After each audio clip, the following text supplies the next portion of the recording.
What's going on, guys? Welcome back to the You Know Ball podcast. I am your host, Troll Bro Dude, and I am very excited for today. Something that we've been wanting to do for a while, basically covering the last of a trilogy that we have spanned over the last few years. Honestly, since before you joined the podcast, Sam, because we've talked about the pillars of modern slop. So when I say the pillars of modern slop, I mean the off seasons that changed the NBA with transactions.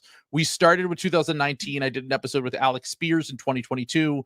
The following year, we did the cap spike revisiting the 2016 when Kevin Durant went to the Warriors. And now finally, we'll get to tackle the birth of modern slop, LeBron James, and the decision to go to the Miami Heat, which created some of the funniest fan base psychosis that we've ever seen in the history of the NBA. Yeah, I as someone who was afflicted by the psychosis, I have long psychosis from that. This was kind of the COVID of NBA things, and now I have long fan psychosis. It's still affecting me to this day because of that. Yeah, you didn't have to say that. I think everyone that listens to the podcast understands that you essentially have the CTE version of long COVID. Yeah, perfect brain is what we call it. Yeah, that happens a lot in anime where guys get hurt really bad and they get really strong because of it, and that's what happened to me. I'm kind of like an anime character in those ways. Perfect brain syndrome is what we call it. Gone off the slop.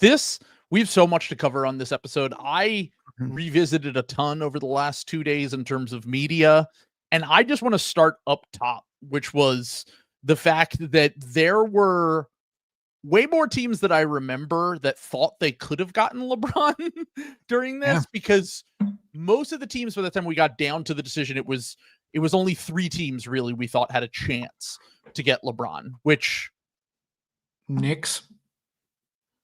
I'm assuming you're not counting the Cavs, right? So my thing with this is, and I actually agree with the people when I go back and I look at the comments, maybe this is a hindsight bias thing, but LeBron was never going to do a special to be like, oh yeah, I'm going back to the Cavs. Yeah, right. So I guess that's true. Yeah. By the time it got around to the decision, I feel like everyone just kind of accepted he was leaving the Cavs, except for the people in Cleveland. And the people that kind of, obviously there were still delusional people who thought he could have went back, but in my mind, the 3 teams left were the Bulls, the Knicks, and the Heat. Those were the 3 teams that by the time we got to the day of the decision, when they're talking about it, and I completely forgot that other than the Cavs, obviously the team that he was leaving, that there were 2 other teams involved in this that thought they could have got him. One being the New Jersey Nets. They weren't even the Brooklyn Nets yet. Yeah. And the Los Angeles Clippers, who were still somewhat of a laughing stock. Blake Griffin had just missed his rookie year, but they were starting to at least turn things around with the Clippers. And those 2 never really got any sort of serious traction in the media, but they were at least involved in this conversation. I don't know if you remember this, but one of my favorite parts of this was the fact that the Nets involvement was basically due to the fact that Jay-Z and LeBron were friends and he had just bought into their ownership group. Yes, I do remember that. Yeah. One of the lines was basically, it was talking about the fact that like the Knicks and the Nets were always going to be, the Nets more so than the Knicks were going to be long shots in this conversation. But the actual quote from a Chris Sheridan article right before the decision, Knicks and Nets to LeBron, see the future. Mikhail Provorov and Jay-Z get to go first, and they can personally deliver the news that workers started pouring concrete this week at the site of the New Jersey Nets' new arena in Brooklyn. So their pitch was literally, we got construction started at the Barclays Center. Good. Well, welcome to Brooklyn, LeBron. You could be the defining characteristic of the Nets. I think something that I remember from this time, and I think something that younger fans are going to need to like understand going back and like listening to this, is the Miami thing was kind of like a long shot. Like, who did you think that he was going to by the time? I thought the Bulls. I thought it was the Knicks. See, I was still more of a casual at the time, but I remember there were some reports that he could have went to the Knicks or the Heat. Those were the two teams that we were getting a lot of reports around the time of the decision itself. And in my mind, I was like, the Knicks, Madison Square Garden, you get to become a hero there, blah, blah, blah. And I really never saw, I thought the Heat were in third place behind the Bulls. I thought so too, because the Knicks had the obvious like gravitas that they've always had. You know, that I mean, that is still something prevalent. Like, you know, the Knicks have been pretty ass most of our lifetime until like very recently, like one fluky Carmelo season notwithstanding. Like, and they've still had like a really good fan base. Their fans show up all the time. Like that is like a fan base as far as like big ones that actually kind of earns its like reputation too. For sure. They have been like, they have been ass. Yeah. Even when I lived in New York, which was one of the worst periods to be a Knicks fan, at least seasons in there, I remember the tickets being so expensive I couldn't afford to go to games. Yeah, they sucked, and I couldn't. Yeah, same thing. I couldn't afford to go to games. I had to go to Nets games, so you couldn't pay for it. But the thing was, the Bulls were like the really good team. You know, that was like the war. That would have been like joining the Warriors, and I'm like, oh well, obviously he's gonna do that because then they'll just win a lot. Because that was my fan brain, is like, that's what you should do, right? And I think part of the betrayal, like quote unquote, and why everyone was so fucking outraged, including me, by this, is because they didn't see the Miami thing as like a viable, like winning thing. Like, it was a very baseball writer time. Yes. In the NBA. Like we hadn't really gotten over that, and we still had a lot of the baseball writer like things where it's like, this is not the right way to do things. You don't go together with your friends and decide where you're going to go. And the other thing I really remember about this, and this is very funny because I was a Celtics fan. The other person who joined me in this level of cope was Bill Simmons. Mm-hmm. And all of us were like, this isn't going to work. You can't just get three really good players on one team and expect it to work. And it's like, well, what the fuck what did the Celtics just do, man? What did they just do to get to back-to-back finals, win a championship the first year? And we're going to get to the Le Batard Simmons conversation, but that was kind of the overlying part of that conversation, was that Bill was coping over the fact that LeBron could, like you said, the Roger Clemens parallel was what he made, his least favorite athlete ever, who like disrespected the game by going to Toronto and signing with them and then never even mentioning Boston or their fans after starting his career there and being so successful there. And the baseball writer angle is absolutely correct, because everyone was up in arms about this. It was disrespectful to the game. How could you do this? What a mockery you've made of this. But let's set the stage a little bit for why LeBron even got here in the first place. Sure. Yeah. I went back and I looked at some of the moves. Obviously, we've talked about the fact that the Cavs kind of fumbled the first iteration of the LeBron Cavs before we knew he was going to go back to Cleveland. And I just want to set the stage for what happened. The two previous years to that might be the two greatest regular seasons we've ever seen from a player in terms of production. I mean, his statistical output, especially during this era, was absolutely bonkers. He won back-to-back MVPs. They won 61 games the previous year, and here were their leaders in minutes. Okay, ready? LeBron, Mo Williams, Anthony Parker, Anderson Varejao, J.J. Hickson, Delonte West, Zydrunas Ilgauskas, Washak, who only played 53 games, Boobie Gibson, Jamario Moon, and then at the deadline, they traded for Antoine Jamison. So one of the things that people talk about when you go back and you look at this is the fact that they had back-to-back seasons where they could have set themselves up to either one, get younger and try to go that direction to convince LeBron to stay. We talked about the fact that they had drafted Danny Green in the second round and then they barely ever played him. And then he ended up flourishing with the Spurs later. Also, the fact that we're a year and a half removed from them holding on to Wally Zerbiak's expiring contract from the 2009 deadline. And the fact that he basically could have been used as an upgrade. A lot of people talked about that during this time, was that they could have, but they decided, you know what? No, we're going to stick with the chemistry. This is an incredibly productive regular season team. And this is something that's going to work in the playoffs. They lose to the Magic in the playoffs that year. They decide to make some more moves the following season. They trade Ben Wallace for Shaq. That ends up not working out for them. Shaq gets injured all the time. Shaq was actually somewhat productive with them, but he was just not the same. And he's 37 at that point, and he also just kept getting injured that season, like I said. And he came back for the playoffs, but it's not sure. We're not sure if he was 100% by the time he came back. And then their move at the deadline was trading for a 33-year-old Antoine Jameson. So obviously they were pushing in chips, and the argument you can make is like, this is what happens when you have LeBron, right? Like, you're just going to be aggressive and trying to make moves so that he doesn't walk in free agency and you don't have egg all over your face. But this is also, keep in mind, LeBron coming into his prime, becoming clearly the best player in the world, arguably the best player since Michael Jordan. And he is now entering, like I said, not only entering the prime years of his career, but you have to keep in mind is the fact that like they had moves they could have made in the prior years. They let they fumbled the Carlos Boozer situation, which we'll get to at some point here, early in his career, because they basically let him out of his contract and he bolted for the Jazz, even though they could have matched on his contract. He was a restricted free agent. They had all of these moves kind of fumbling over and over and over again. And the last, I think, kind of nail in the coffin for LeBron was, I don't know if you remember this, because I certainly didn't remember it.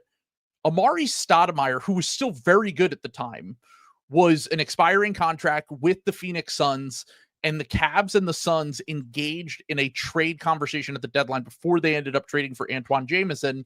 And the holdup was that the Cavs didn't want to include JJ Hickson. Awesome. That's beast. So you look at the fact that they basically, they had these opportunities to build a contender around.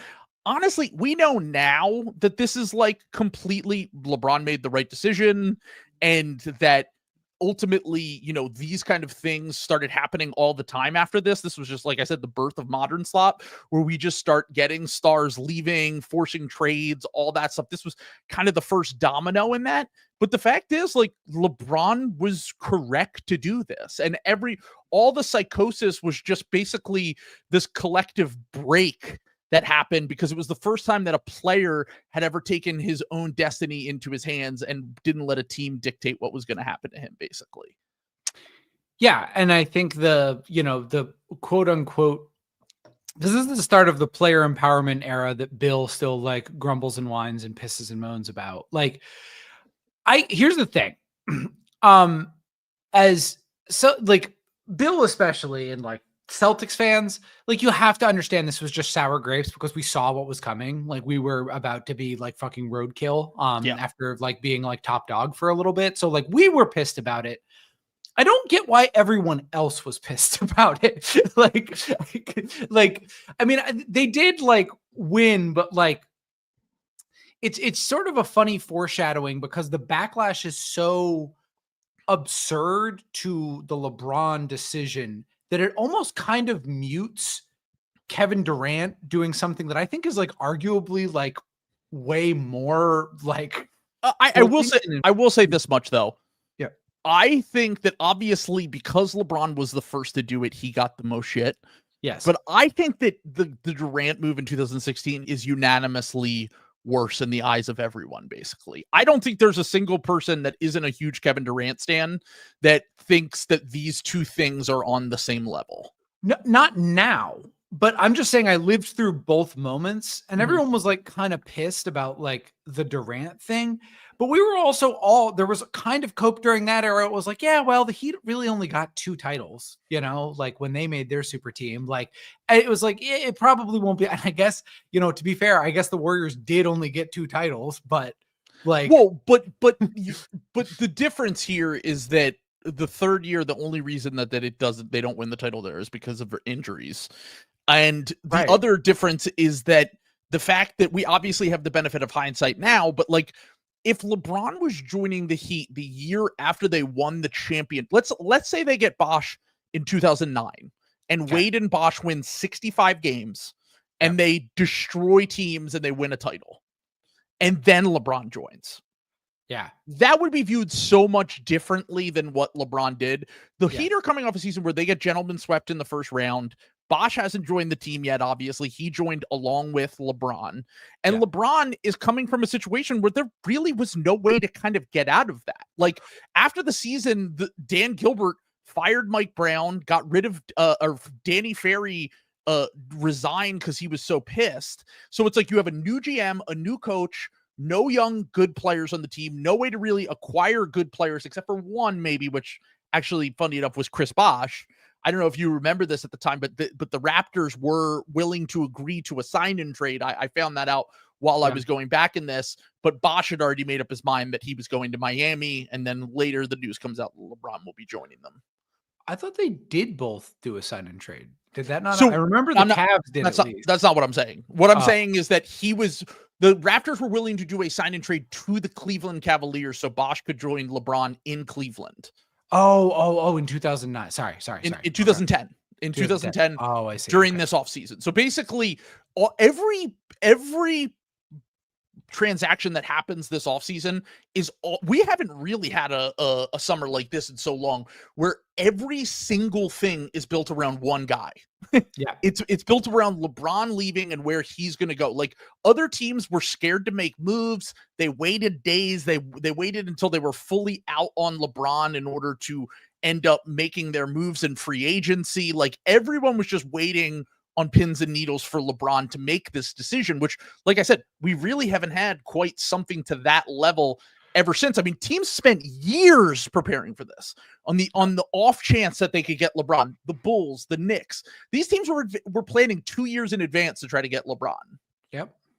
Yeah. It was absolutely like I said, it's unlike anything that we've ever seen before, because it is arguably the greatest player of all time entering his prime and becoming the kind of player that you blow up your entire team to go acquire, basically. So a Big Ant asks what today's equivalent of landing Bosh and LeBron in a single offseason would be. I think it would be like the equivalent of getting like Wemby and Jaylen Brown. I mean, Jokic 3 years ago and Jokic 3 years ago and like, I don't know, Jaren Jackson Jr. or Evan Mobley. Like, yeah, I don't know if, I mean, one of the pieces of cope that Bill had in this episode that was great was they're just not going to be able to win. Defense wins championships. And LeBron's a good defender and Wade's a good defender, but Bosh isn't a good defender. And by the way, I don't know if you remember this, but Bill hated Chris Bosh. Yeah, he was like, you lost in Toronto because he was part of he thought he was an empty stats loser. Like he had the stench on him. Yep. Yeah. It was really like, I think I'm trying to like go back because we don't have, because the other thing about this offseason, people have to remember Dwayne Wade was a free agent too. So that's the other really interesting thing here. So was Ray Allen. So was Amari Stoudemire. So was Dirk Nowitzki. So like it was literally the greatest free agency class I've ever seen. There's like so many all-stars, so many Hall of Famers, just an absolutely stacked class. And like I said, all these teams had cap space. And a ton of teams actually ended up having to have consolidation prizes because they didn't get LeBron or they thought they could have got LeBron. And they actually ended up with really good players. Like the Bulls are a perfect example of like a team that chased LeBron, thought because of the fact that they had this core built in with Luol Deng and Derrick Rose and Joakim Noah. Yeah. And then eventually their backup plan was they got Carlos Boozer and Kyle Korver. And then they ended up winning 60 games the next year, I think it was. They would have been so good if they like Carlos Boozer was like actually pretty bad for them though. They did end up amnestying him. Like, well, that's the thing. I just want to talk about that. Yeah.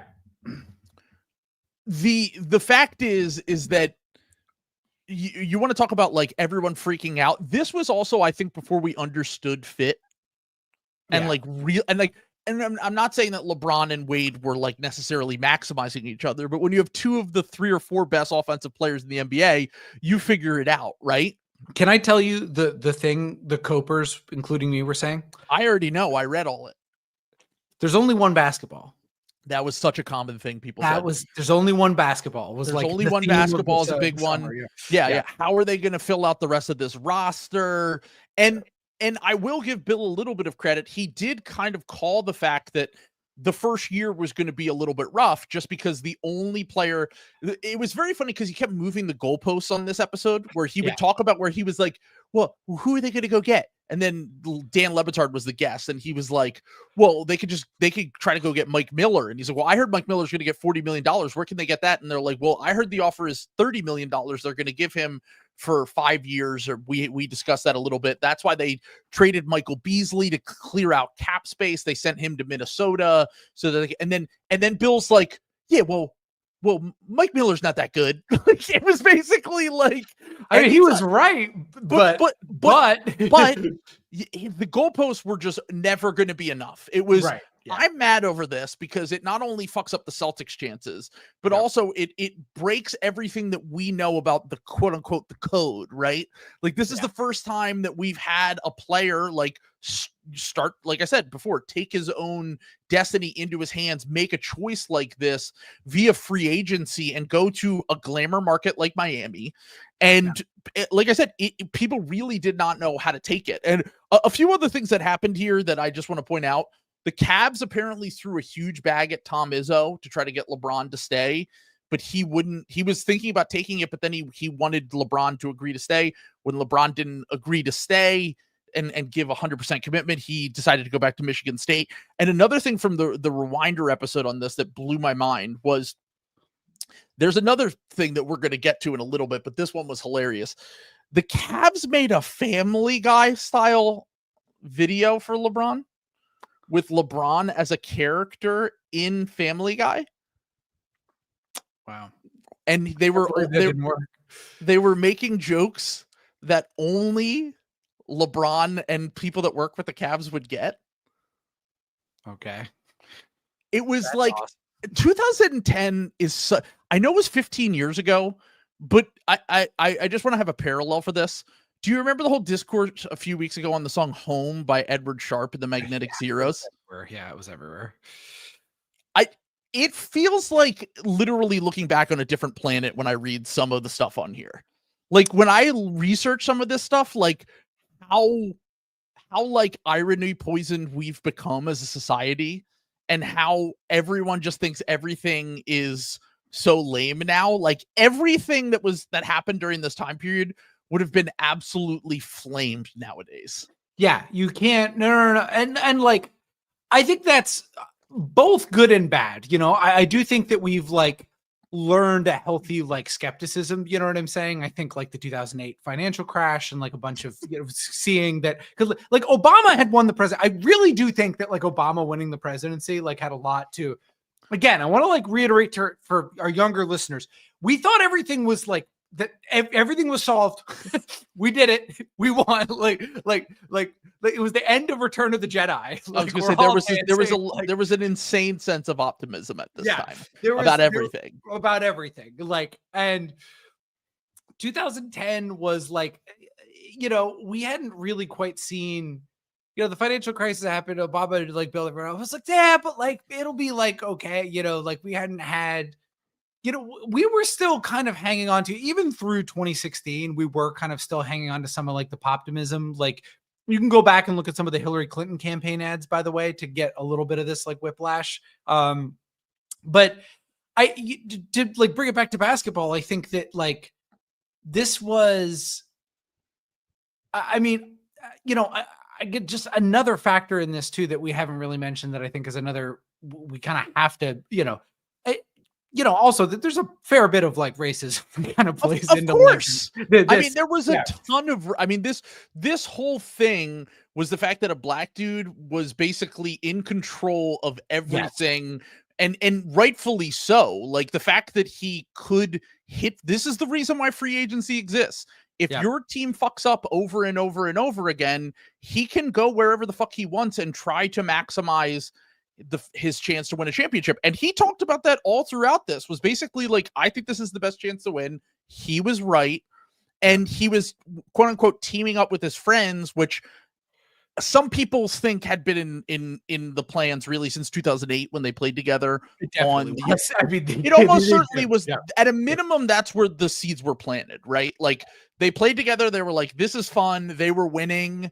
The Heat, they won a title very early in Wade's career, but they had not gotten back to nearly the same level that they did when they had Shaq. Bosh was just in piss and shit with the Raptors. And then the Cavs, once again, finally made this leap into, contention and kept coming up short. I mean, even if you want to point, like, they were up 2-1 on the Celtics in 2010. Like, it's not like that team, even with just LeBron, couldn't have possibly made the NBA Finals like he had a few years prior, which was a little bit ahead of schedule when they got swept by the Spurs. But like there was like they were basically a contender just on the back of having one player in LeBron James, which makes it so funny that people were like, well, only having 3 players, you couldn't possibly get to the finals or win a championship with just 3 players. When we're watching LeBron carry a sorry ass team as far as he did every single year. Yeah, we're looking at like, you think Joel Anthony can give you the production of Zildjian Selgauskas? So yeah, man, we do. We definitely do think that we can do that. It just, I mean, I think that the other thing too, like, just in terms of like, I think part of the the racially coding and outrage was that he like went to Miami with his friends, and you saw the baseball writer, like NBA thing kind of dog whistle hit that like pretty hard, like be like, do you even care? The implication being, do you even care about winning? Yes. And are your priorities straight? Like, and, I think that all kind of culminates in everyone being on the side of the Mavericks and like Dirk and, look, I enjoyed that finals. I hated LeBron with my life. I hated the Heat with my life. Still hate the Heat with my life. There's a little bit of like racial undertones to that fucking. Of course, JJ finals. Barea. Yeah, like Dirk beating the Heat with. I'm just saying, like that. You looking back on it, that's a little like. Interesting. Maybe we didn't beat racism by electing Obama quite as much as we thought, huh, folks? Well, the Germans were always on the right side of history, so it makes sense that everyone would rally behind Dirk. Anyway, folks. But I want to talk about something real quick. Sure. I want to continue to set the stage on what was happening around the NBA leading up to the decision, because we're going to cover everyone's reaction. We're going to talk about that. Let's talk about the Bulls first, because like I said, the Bulls get Carlos Boozer and a protected 2nd round pick via sign and trade from the Jazz. But when they got Boozer, they didn't think that they were out on LeBron, right? Yeah. So they were like, we can sign both Carlos Boozer to this 5-year deal worth like $80 million, and we can still go get LeBron. So by the time the decision comes around, Boozer is literally telling the media, like, I'm texting with LeBron. They played together on Cleveland. One of my favorite stories ever, which I mentioned a little bit ago, which I've talked about on the podcast before, is the fact that I believe it was either Bob Myers an agent? I think it was Rob Pelinka though. Yeah, I think Rob Pelinka was his agent, and he basically convinced the Cavaliers after Carlos Boozer's 2nd season to make him an unrestricted free agent and that he would re-sign with them, even though they had no reason to do that. They could have just given him the qualifying offer, and then if another team throws a bag at him, they can match it in restricted free agency, as we're seeing with the players who are currently still restricted free agents like Quentin Grimes and Jonathan Kuminga. They could have just done that, right? Well, Pelinka convinces them to basically just let him become an unrestricted free agent, Carlos Boozer, after his 2nd season. At that time, one of LeBron's best teammates, one of the youngest players, goes on to make 2 All-Star teams with the Jazz. And he ends up getting a bag and overnight just leaves the Cavs. And LeBron and the Cavs are kind of like, what the fuck? What just happened? Like, we just lost a player after his 2nd, season in the NBA. We're starting to build something here in Cleveland, and we lose Carlos Boozer. So Carlos Boozer is texting LeBron, recruiting him to the Bulls. A year before this, they let Ben Gordon walk to the Pistons to keep the cap space. And this was after Ben Gordon had that playoff series. He was good against the Celtics, where he looked like he was potentially going to be making a leap into stardom. So everyone was like, wow, they're letting him walk. But that's how big this summer was. There were so many good free agents. And keep in mind the other wrinkle here, they thought they could have gotten Dwayne Wade and LeBron James. Yes. Because Wade obviously eventually goes back to Chicago. He's from Chicago. They thought they could have got both of these guys, and they're keeping all this cap space on the hope that they get both those guys. And while the fit between, obviously, once again, it's very funny. Everyone made fun of LeBron for, not picking the right fit for winning, when like what we know in what's going to happen in basketball the next few years as teams start to prioritize spacing and shooting is that, and this is just before the Spurs kind of start to figure it out. And like the Magic, we've talked about the fact that Magic team was really one of the first teams to kind of understand the importance of like the spacing around a star. And then you get the Spurs teams that the Heat face in the finals a few years later.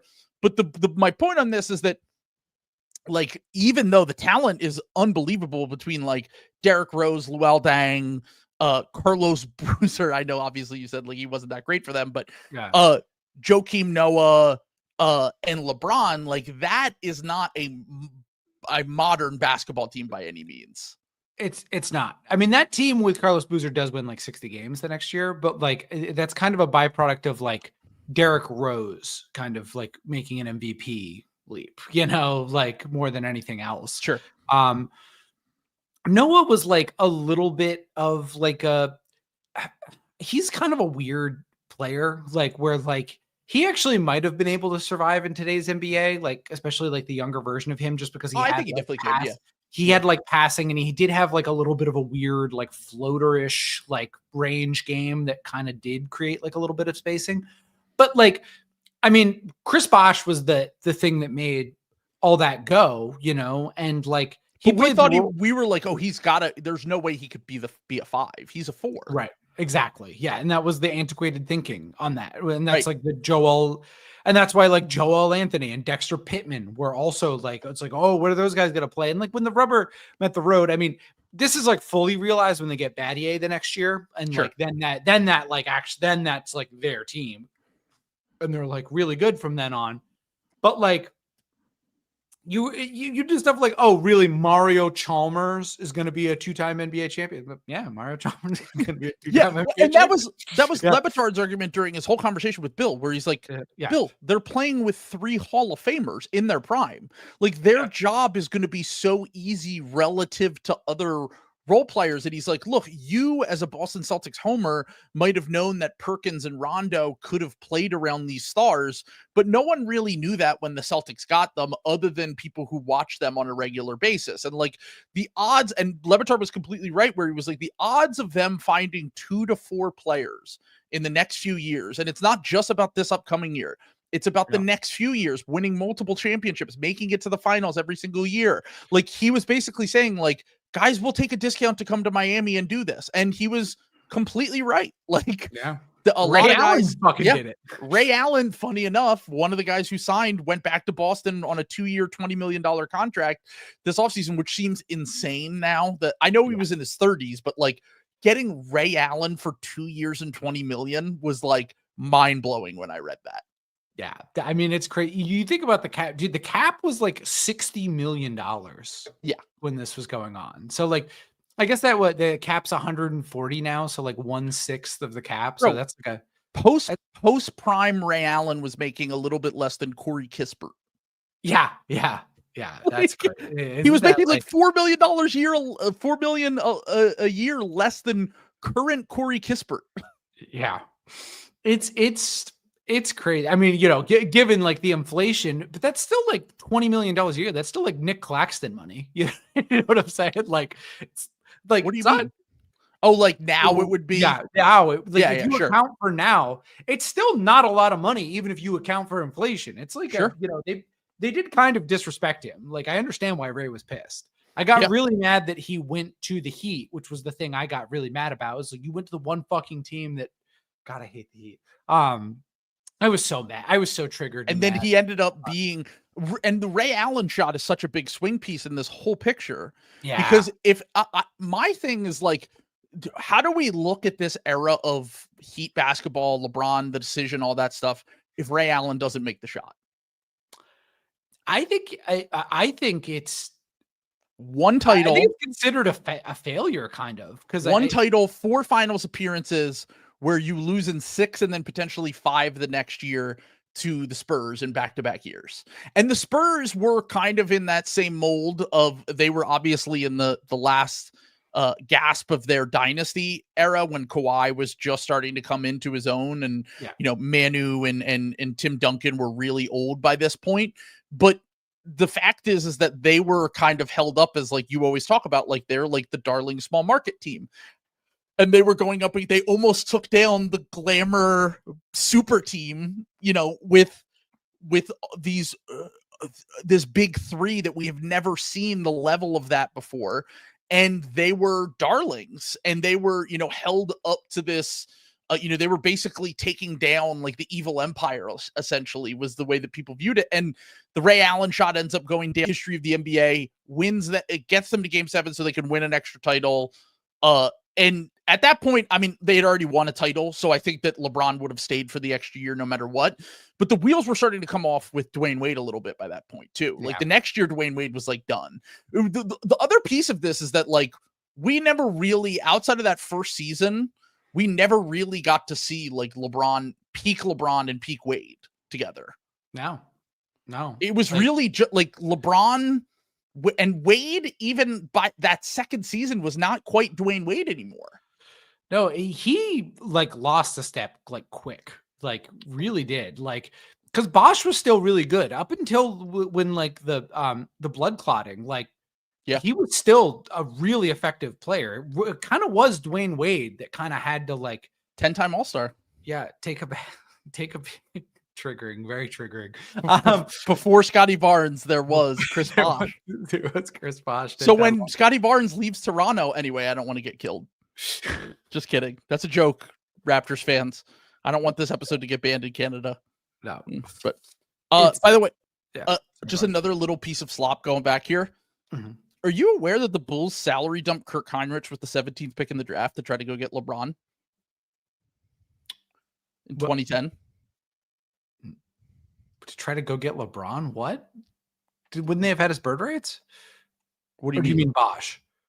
LeBron, the Cavs dumped Kirk. Did I say the Cavs? Yeah, I meant the Bulls. I'm sorry. I meant the Bulls. I did know that. I remember that. Yeah. And Kirk Heinrich, like, wasn't good, but he wasn't as good as he was, but he was still like a pretty effective player. Like he was definitely still a rotation player. The player that they ended up getting was not an NBA player. He barely ever played. Kevin, I don't even know how to say his name.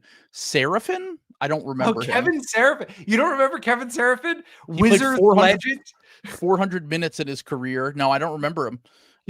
He was on that Wizards team. I'm sorry, 6,000 minutes. He was on that Wizards team with like Andre Bloch and I don't remember him at all. JaVale McGee. I was much more of a casual during this time period. Keep in mind. Yeah, I don't remember. And anytime Bill like waxes poetic about that era of the Wizards to make fun of House, I'm like, I really don't know anyone.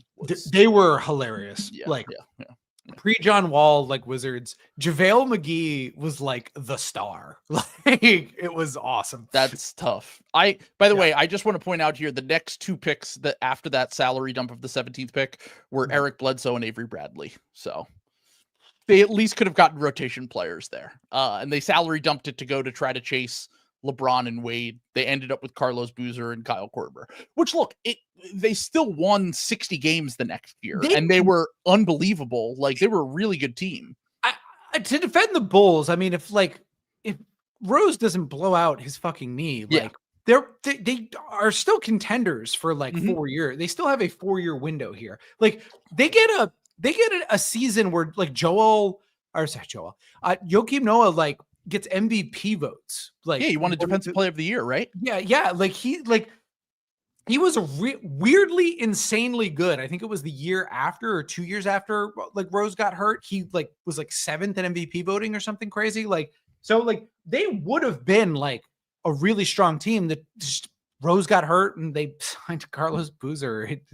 and had to amnesty him, which is hilarious. But tough.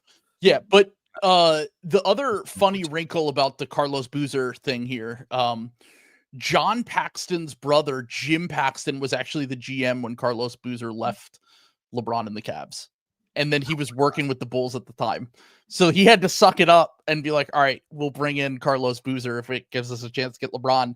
And then they ended up having to amnesty Carlos Boozer a few years later, like you said. So that they once again, the Bulls still came out fine for them. The team that it didn't really come out fine for was the Knicks.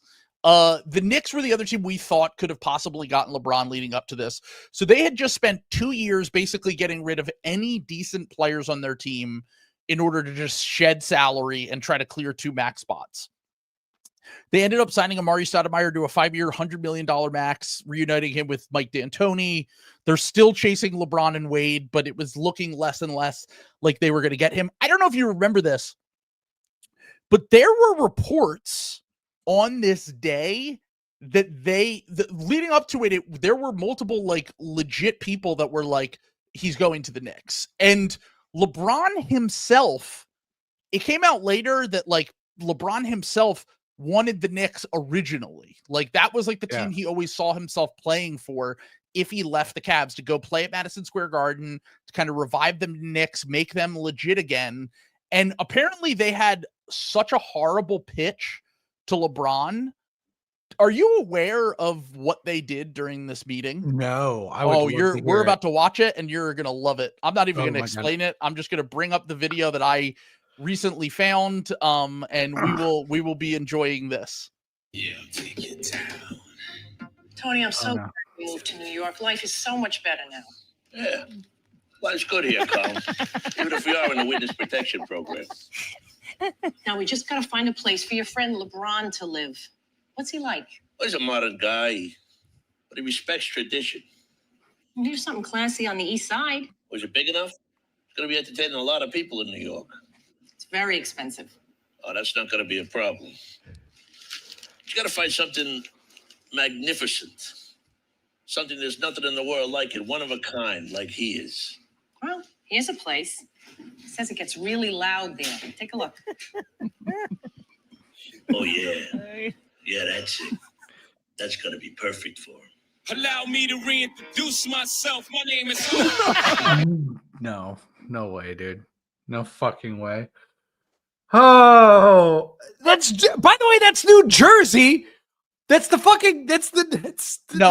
been the Nets. No. You didn't pay attention to the plot. Classic Sam.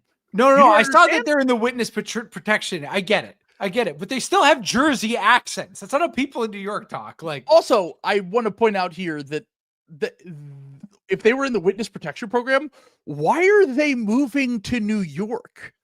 Literally, people from New Jersey never go to New York. They're from North Jersey. They were literally 30 minutes from Manhattan. I used to live in that area when I lived in North Jersey. You could easily get into the city. That would be the dumbest place to ever put people if they were in witness protection. But the backstory on that was that, once again, it's like looking back into another world, looking back at 2010, 15 years ago, and seeing the kind of things that people were pulling out. So a few things. LeBron was apparently a huge fan of The Sopranos. And they thought if we get James Gandolfini to make a video for us, he will come play for the Knicks. And that was their pitch to him.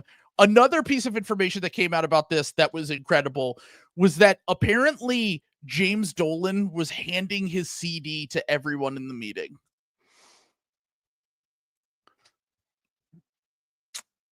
Man, that's gotta suck so bad to be. Who was even the GM of the Knicks at this point? Was it Donnie Walsh, who was apparently very sick at the time? And so Donnie Walsh is apparently sick at this time.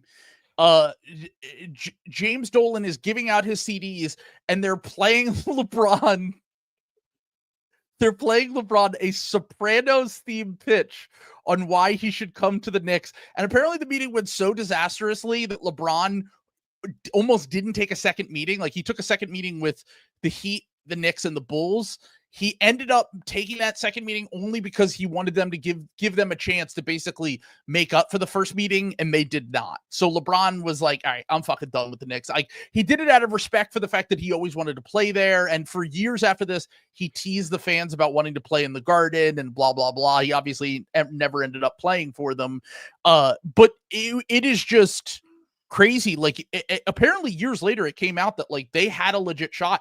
So the fact that we thought that they really could have signed him was not something just like completely made up. No, I think everyone did. I mean, here, if I were in that meeting, by the way, this is how LeBron ends up a New York Knick. If I'm in that meeting, this is how I pick LeBron. This is a city where people love reading in public and being on the first 3 pages of a book. You will fit in so well here. You can go to any coffee shop, open that up. Like everyone is doing that. Everyone on the train reading the first 3 pages of a book. All Knicks fan do is read book, lie, twerk, eat hot chip. LeBron would fit in great. Yeah, it's amazing. People asking how Pablo Torre got a hand on that. Adam Friedland gave it to him before he went on Pablo Torre. So Pablo Torre has connections, man. I never say anything bad about that guy. Dude, everything you've ever said that has been possibly bad will immediately come to the surface. He got out from under a Bill jihad. Like when Bill puts the jihad on you, you get killed immediately. Oh yeah. And he pivoted out of it. I have tremendous respect for Pablo Torre. After when I saw that happen, I was like, Bill is the most petty little bitch on the planet. If you can get him to like quash the beef, like you're a wizard. So I will never cross Pablo Torre. Also, a few people were victory lapping after Malik Beasley. It seemed like Malik Beasley was going to get out scot-free from the gambling thing because Pablo did an episode where he had some information about Malik and being connected to this whole thing. And it came out today. They're like, he's not fully cleared. Like that investigation's still ongoing. He's just not the main subject of it. Like he might just be a counterpart of someone involved. They haven't solved anything basically. So all I'm going to say is stay tuned. Lied about that. I can't believe his agent lied and said he was totally exonerated. No wrongdoing. Is this true that Trump pitched? Did Trump really pitch LeBron on coming to the Knicks? I would believe that.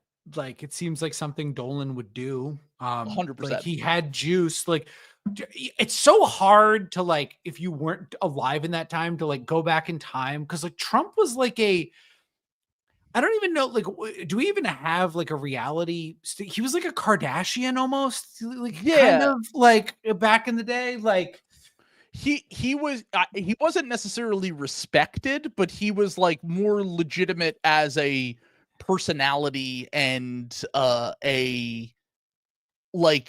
he was just like a cultural figure. Basically he was like the business guy, you know. Yeah. LeBron, he made it. You're gonna come here, we're gonna get you some of the biggest, most beautiful buildings. You're gonna have an apartment on the top floor. It's gonna be amazing. You're gonna love it. You're gonna be wonderful. He's gonna be wonderful, isn't he? He didn't really do that yet, even really. He did the more like toned down. He was so coherent compared to when you go back and you watch clips of Trump from like 2010. Yeah, he talks like more of a normal person. He was always charismatic, and like the way that he would talk was a little bit pronounced. But no, he definitely became more as his brain slowly rotted from the core. It definitely has become a lot more ranty and he's kind of a bit like a cartoon. Well, he's been Brandon. He sat on the throne and immediately was hit with total Brandonization. The thing. Incredible. But yeah, no.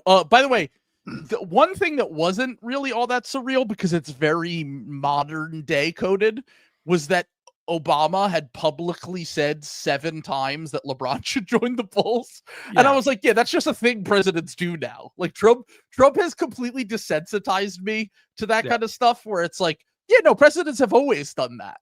Yeah.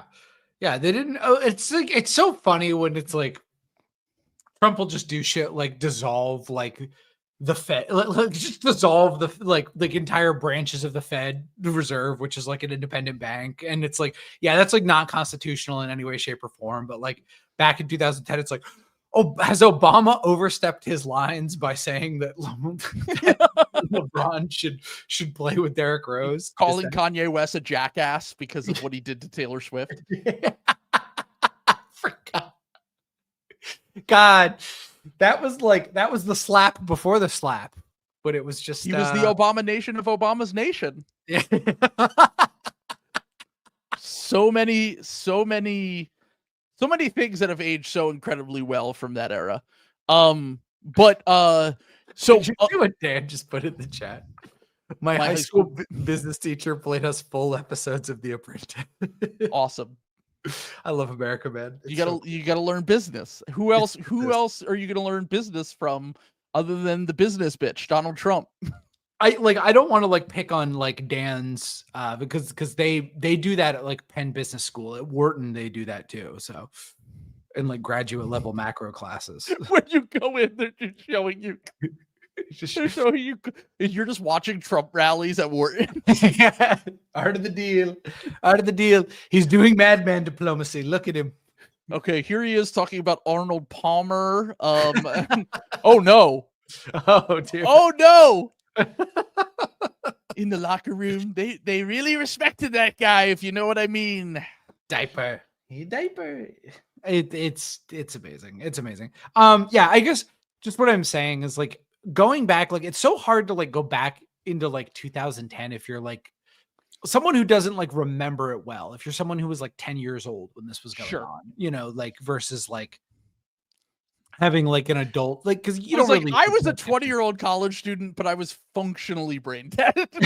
I was like, yeah, I was not really a person yet. I really don't even. I don't really think I was a person until I was like 23. Like I don't. Here's what I will say. I probably have way more like cogent memories of this time than I would have otherwise because this was the summer I got kicked out of school, and I had to like, in the year I was kicked out of school, and I had to move back home. I had to work in the operating room at like the local hospital because it was the only fucking job I could get. While I like applied to like get back into school because I drank too much. So I was like separated from my booze. So I like came up for air while I was like living with my parents and I didn't have fucking anything to do. I like at any time. So I was just fucking on. I was an ESPN Plus subscriber. I read every John Hollinger fucking thing and read PER and be a little calculator rat about who was really, Damari Carroll sure is looking good on. So you were really ahead of the. You must have already known LeBron was the GOAT. I'm assuming his PR was incredible. Oh, he was like unreal. I was a big Chris Paul truther though, because like Chris Paul was always like second, like after LeBron after those, and I would always be like Chris Paul's way underrated. Like love Chris Paul. Like that was like my guy. So again, really bad for Sam.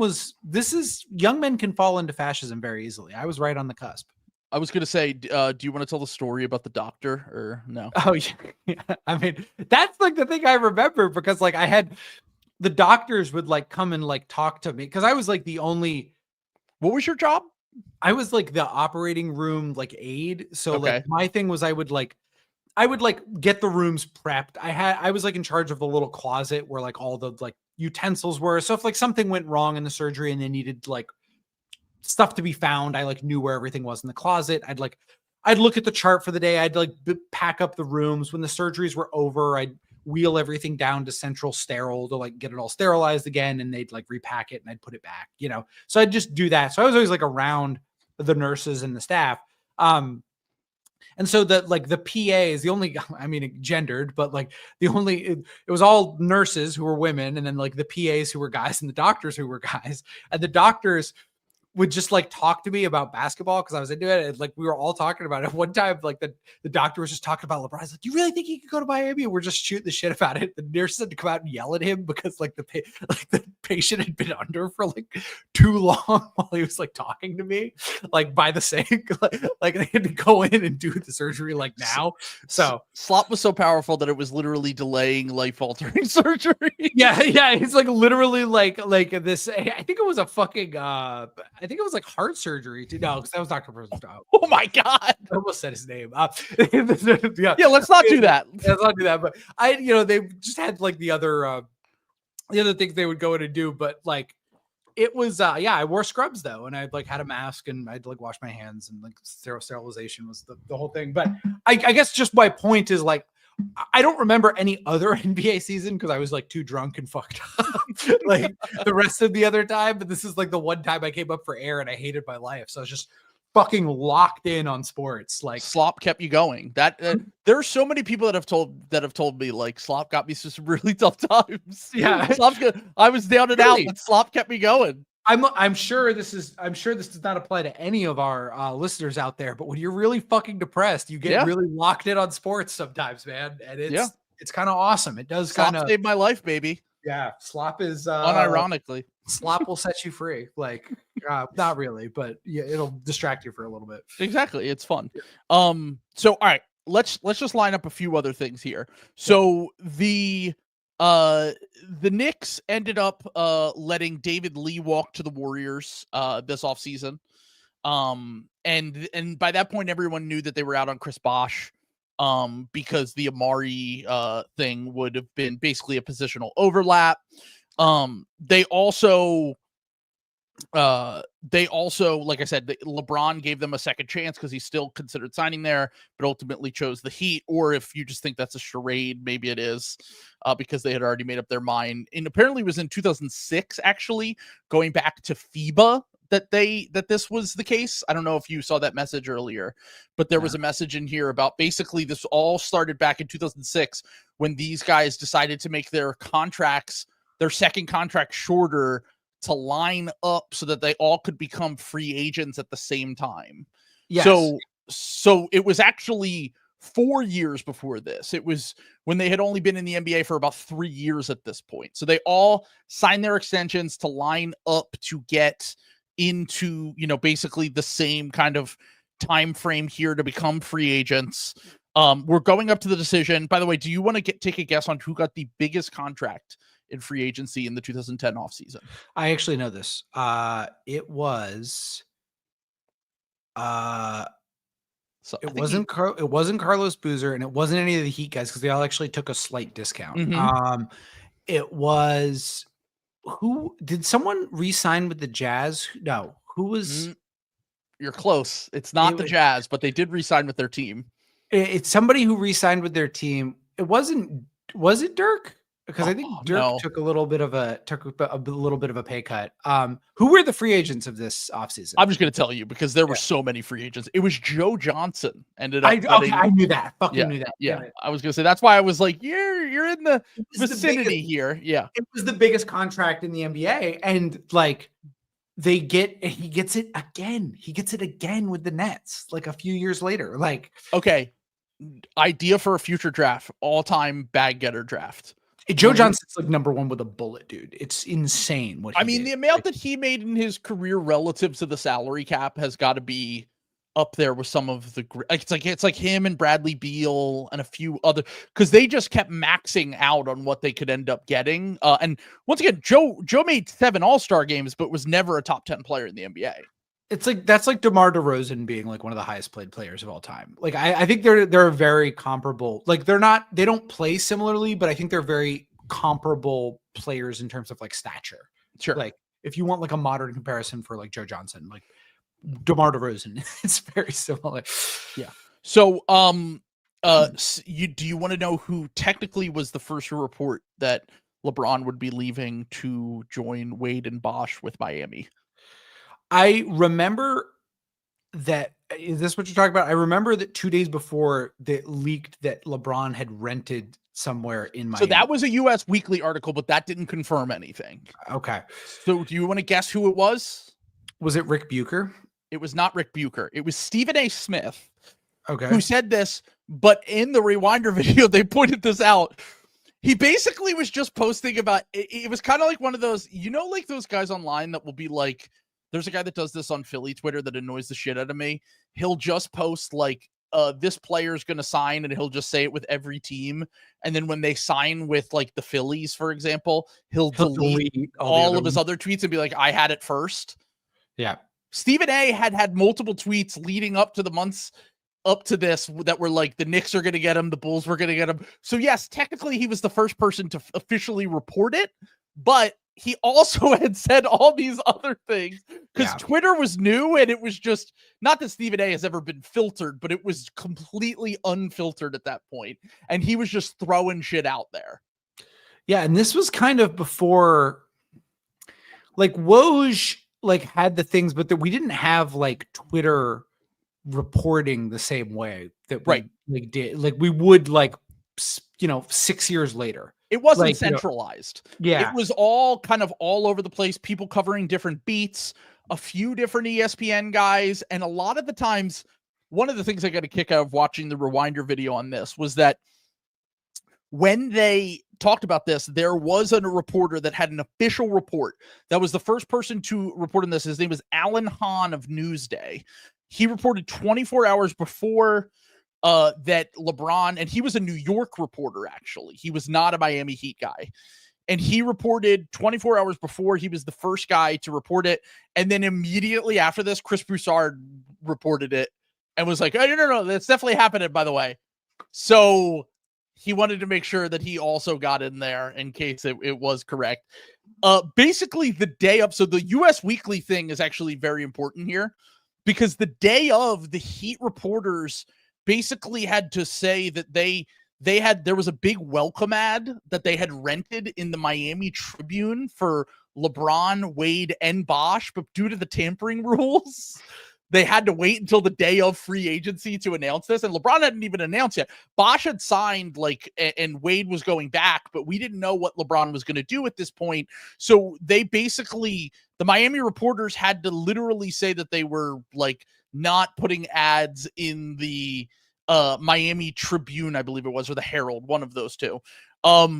Basically had to say that they had to pull those so that they didn't get in trouble for tampering. So there was a few people knew, but no one knew what was true because we didn't have a Woj or a Shams at the time. If this happens now, Woj reports this before it happens. Obviously, Woj isn't in the game anymore, but Shams is probably on this before. But ESPN was trying to make sure that there was a bunch of different information out there so that people would tune in and watch the decision, basically. Because if you know LeBron's going to go to Miami, why the fuck would you tune in the first place? Right. Yeah. So. Yeah. It was did he do it in Connecticut? Am I remembering that correctly too? So the rumor was that he was going to have it at Allen Houston's house, which is in Greenwich, I believe, which is where he ended up having it at the Boys and Girls Club in Greenwich, Connecticut. By the way, in attendance that night, 13-year-old Donovan Mitchell was one of the people apparently in attendance for this. I think they said he was 13. I might be off on that, but that's just a random little factoid. Jared Dudley had posted there were two people in sports who had posted that he was going to the Knicks. Jared Dudley and Chad Ochocinco had both posted he was going to the Knicks. And then in my mind, I'm like, well, he's hosting it in Greenwich, Connecticut. Obviously, he's going to the Knicks. That's 45 minutes from New York. You're not going to have it there and then decide that you're going to Miami. Well, obviously that proved not to be the case. The actual interview itself with the decision was only 10 minutes long, but the whole special was an hour long, but they kind of just dragged it out. They got a bunch of shit. And then at the end, LeBron ended up making his decision. Keep in mind, consider the source here with LeBron. We know LeBron is kind of a pathological stretcher of the truth, but he said he decided the morning of the decision, he could count on one hand how many people who knew, which is definitely bullshit because he confirmed that he told his mom, his agent, Leon Rose, by the way, funny, Leon Rose was his agent at the time, already knew. And Wade and Bosch and Riley at a minimum knew. So that's 5 people already before you get to Maverick Carter and Rich Paul and all the people that were in his circle. He decided after a conversation with his mom, and he literally had just told his team before this, and the major reason was to win now. He said he never wanted to leave Cleveland in the first place. And they asked him about Spo, and his exact quote, Sam, was, Pat Riley told me that Spo will still be the coach, and he's a great coach, basically. Dude, they hated Spo. Like, they tried to, like, year 1, they went to Riley to try to get Spo fired, and Riley said no. Yep. Like, good on Riley, honestly. Like, you got to give him credit. Like, he saw the vision with Spo. Yeah. That's something, you know, and that, I mean, that certainly doesn't help the, you know, the case, but you know, it's funny that, like, you kind of did have to, like, even with the Heat, there was, like, kind of a power struggle. You know what I'm saying? Like, there's always been a little bit of that, like, push and pull. I mean, I think, like, is there ever been a coach that LeBron, like, got along really well with, like Ty Lue? And is that the list? Like, it's probably, I mean, for what we know, Ty Lue and JJ Redick for now, but, like, and now he respects Spo, but Spo's a made man now. Like, he won multiple championships with Spo. Spo had to earn his respect, basically. Like, Spo didn't have his, because keep in mind, Spo, it was his first coaching job. He had won a coach, or he was a candidate for coach of the year. He's never won a coach of the year somehow. That's crazy. That is insane, right? The fact that Spo's never won a coach of the year. I mean, they were terrible. Like Pat Riley did, like, I mean, also part of this is, like, Bosch's, like, medical stuff, but, like, well, Pat also Riley another part of this is that if years. LeBron's on your team, you're not going to get credit because you have LeBron and Wade and Bosch, like, and then the years later, like, the Jimmy teams were never that good in the regular season outside of one season. No. They were all playoffs. They made the finals as a 4 seed. They made the finals as an 8 seed.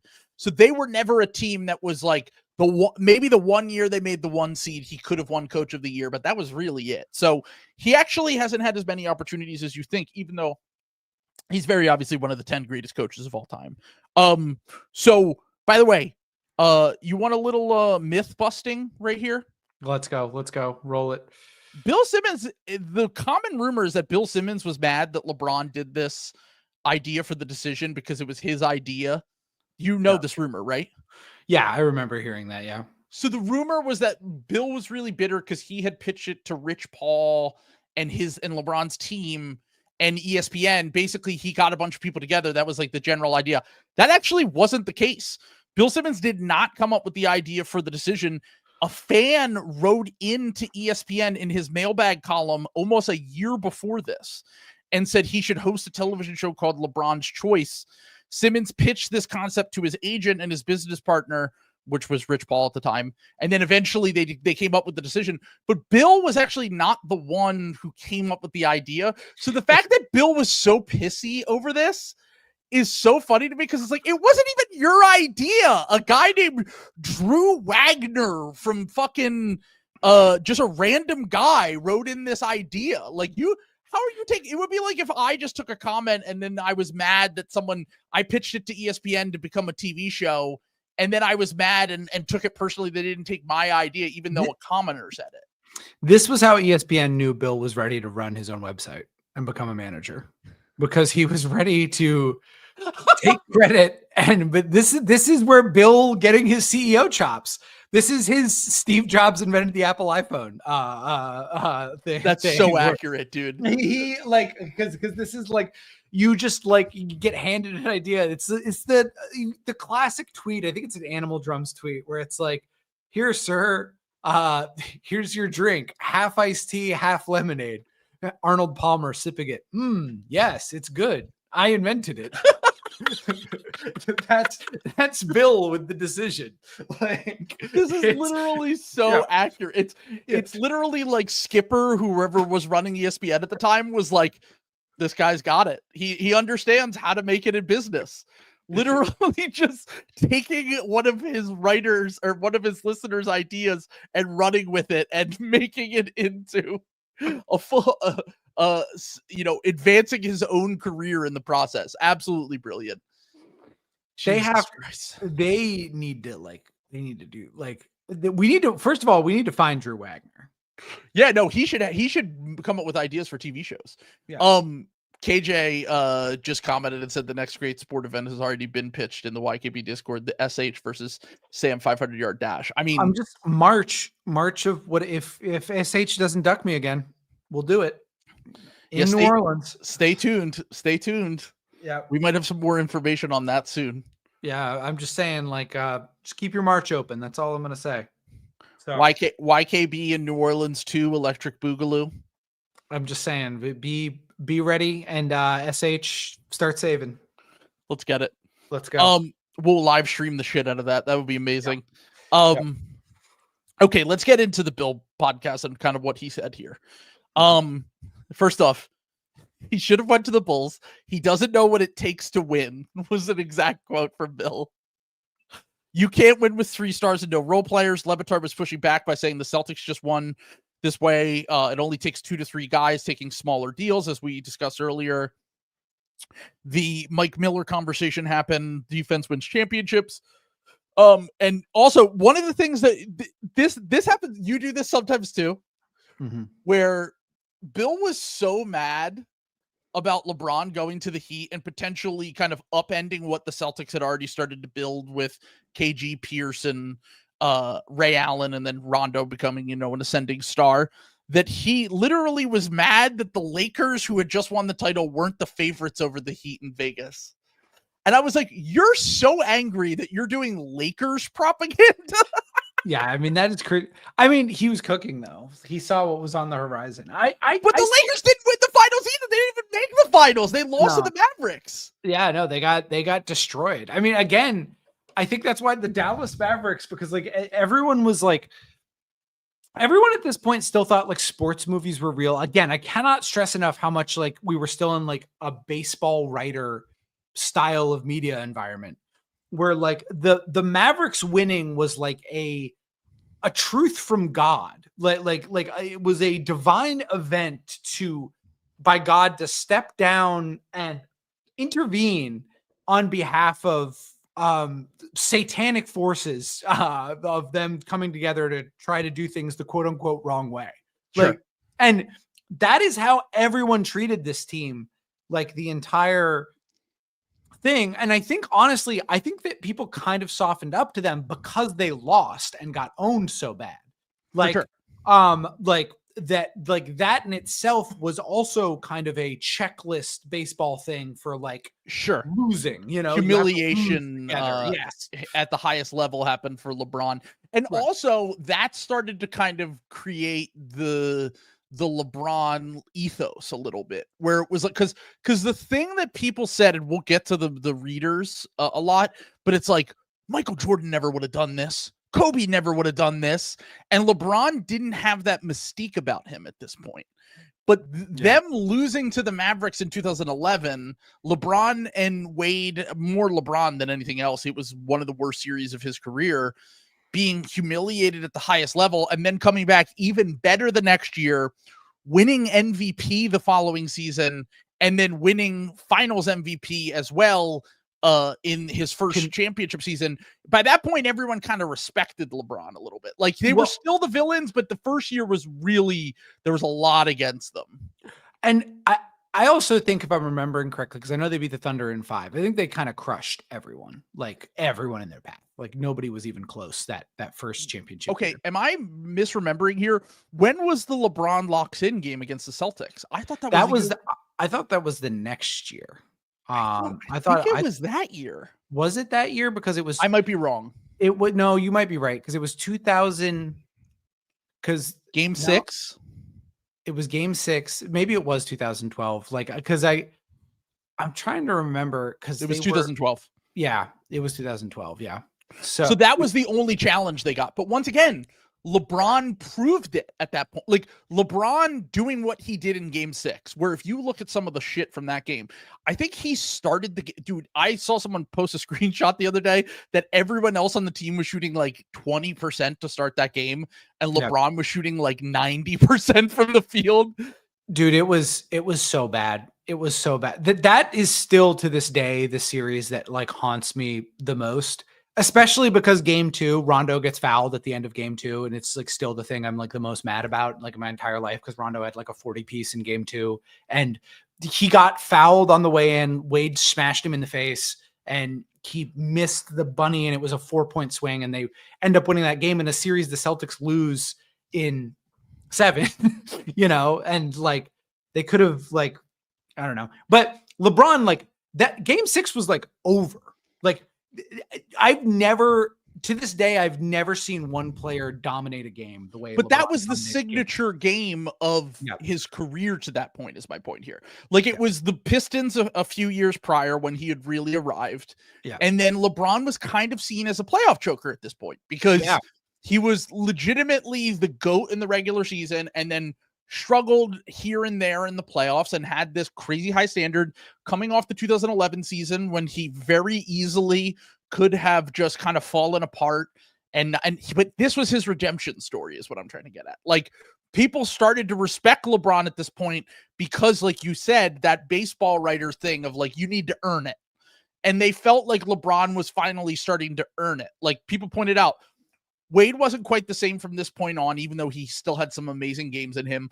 Bosh was banged up throughout this run, and LeBron at multiple times during this run put the team fully on his back and basically, willed them to a championship in a way that that media just jerks off to, essentially, is what I'm trying to get at. So the long story short on this is that LeBron had this arc for the Miami years where, like, by the time we got around to the second championship when they won, I felt like the narrative had swung back in the other direction, and that people were starting to become happy for LeBron again, which set up for him to go back to Cleveland. And then he became kind of the hometown hero again. Yeah. No. And that's when the narrative like really swings to his, because he turns into fucking Dirk. He's the team killing the team that Sure. The 73 win team that I guess they didn't have Durant yet, but they were literally the greatest regular season team of all time when he won the first championship in Cleveland. I mean, the 2016 championship, in terms of like legacy impact, it's one of the most important titles. It's like Jordan's 6th title with the shot in against the Jazz. It's that title for LeBron. It's Steph beating the Celtics a few years ago in the finals. Like, there's like a handful of titles throughout NBA history that are like so important to guys' legacies. And 2012 was kind of just like a relief. Like, we finally got it over with. 2013, the Ray Allen shot, everything in that series. LeBron absolutely crushing game 7 in that series after they got that second chance. Huge for his legacy for sure, but no title is more important than 2016, arguably ever, to a player's legacy. No, I would say 2012 is when he kind of like exercises the demons of being like a playoff choker. Sure. 2016 is when he's like given permission to be in the like Jordan conversation. Sure. You know what I'm saying? Like that's like you have like a truly signature moment. I mean, I think that title is way more impressive to me than any of the Bulls. He was up against the wall. Like Jordan, they were up. You know what I'm saying? You win in game 6. Like, I don't know. I don't think Jordan and the Bulls ever went to game 7, which in itself is impressive to me. In the finals, I mean. I guess, but part of that is also like, you're up against like Karl Malone. You know what I'm saying? Like, congrats. Like they went up again. I mean, those Suns teams were really good. The Suns team they played in the finals was really good. The Lakers, the wheels were starting to come off a little bit at the end, but they still had Magic Johnson and James Worthy. Like, if I remember correctly, James Worthy was injured for that series too. But long story short on this, the thing that I want to just kind of drive home here is like, it is very ironic that LeBron's most defining championship literally spurned a bigger version of the decision. Yeah, really, yeah. Like LeBron's legacy defining moment literally was like a boomerang, basically, that just came back. And I mean, some could say it was a little bit of karma for what happened, but I think ultimately, like, as I said, I think that more people are against Kevin Durant in 2016 and what he did. And the view on his legacy is like the opposite, where like a lot of people, I mean, I don't particularly care because I think ultimately a player's going to do what's best for him. Even by the end of this podcast, Bill was like, yeah, if I was 25, I would do it too. Like, yeah, right. Yeah. like everyone would just be like, oh, I get to go live in an awesome place and play with my friends and be a rich guy on South Beach and win championships. Like anyone would have done it in LeBron's shoes. And honestly, most people would have done what Kevin Durant did too, even though from a basketball standpoint, I was definitely a little bit pissed at that for sure. But the thing is also the thing that do you want to guess the team that Bill compared them to when he was really mad during this? Because Levitard was like, I want to be clear here, we've never seen this before. Because he was like, even with the Celtics guys, they were all like 30 when they got together. And he was like, Bosh, Wade, and LeBron are all in the middle of their prime right now. Yeah, so he was like 26 or yeah, like I mean, Wade was a little bit older. Yeah, Wade was a little older because he was a multiple year college player. But like Bosh and Wade were like 25, 26. And I'm sorry, Bosh and LeBron. Do you want to guess the team when Bill was mad that he compared them to?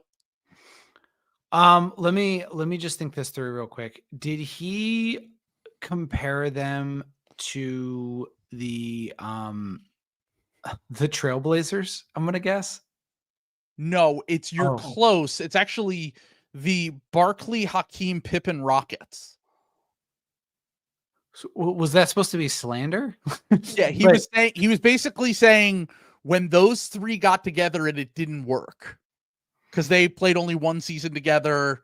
They ended up hating each other. They didn't have enough good players on the team other than those guys. I don't even think that they didn't even make the finals. I think they lost in the second round to the Utah Jazz. So what was the team? Barkley. It was Barkley, Hakeem, and Pippen, like towards the end of their primes. Zero spacing, like at all. Yeah, but the 90s was just a different game. Like, I mean, it was, but I think that's also probably part of the reason that like didn't work too. Like even if like you do kind of need someone perimeter oriented. Sure. Like Pippen, I guess, but like Pippen could do that, but like that was not his like forte. You know what I'm saying? He was not like a creator the same way that like a lot of these high level guys.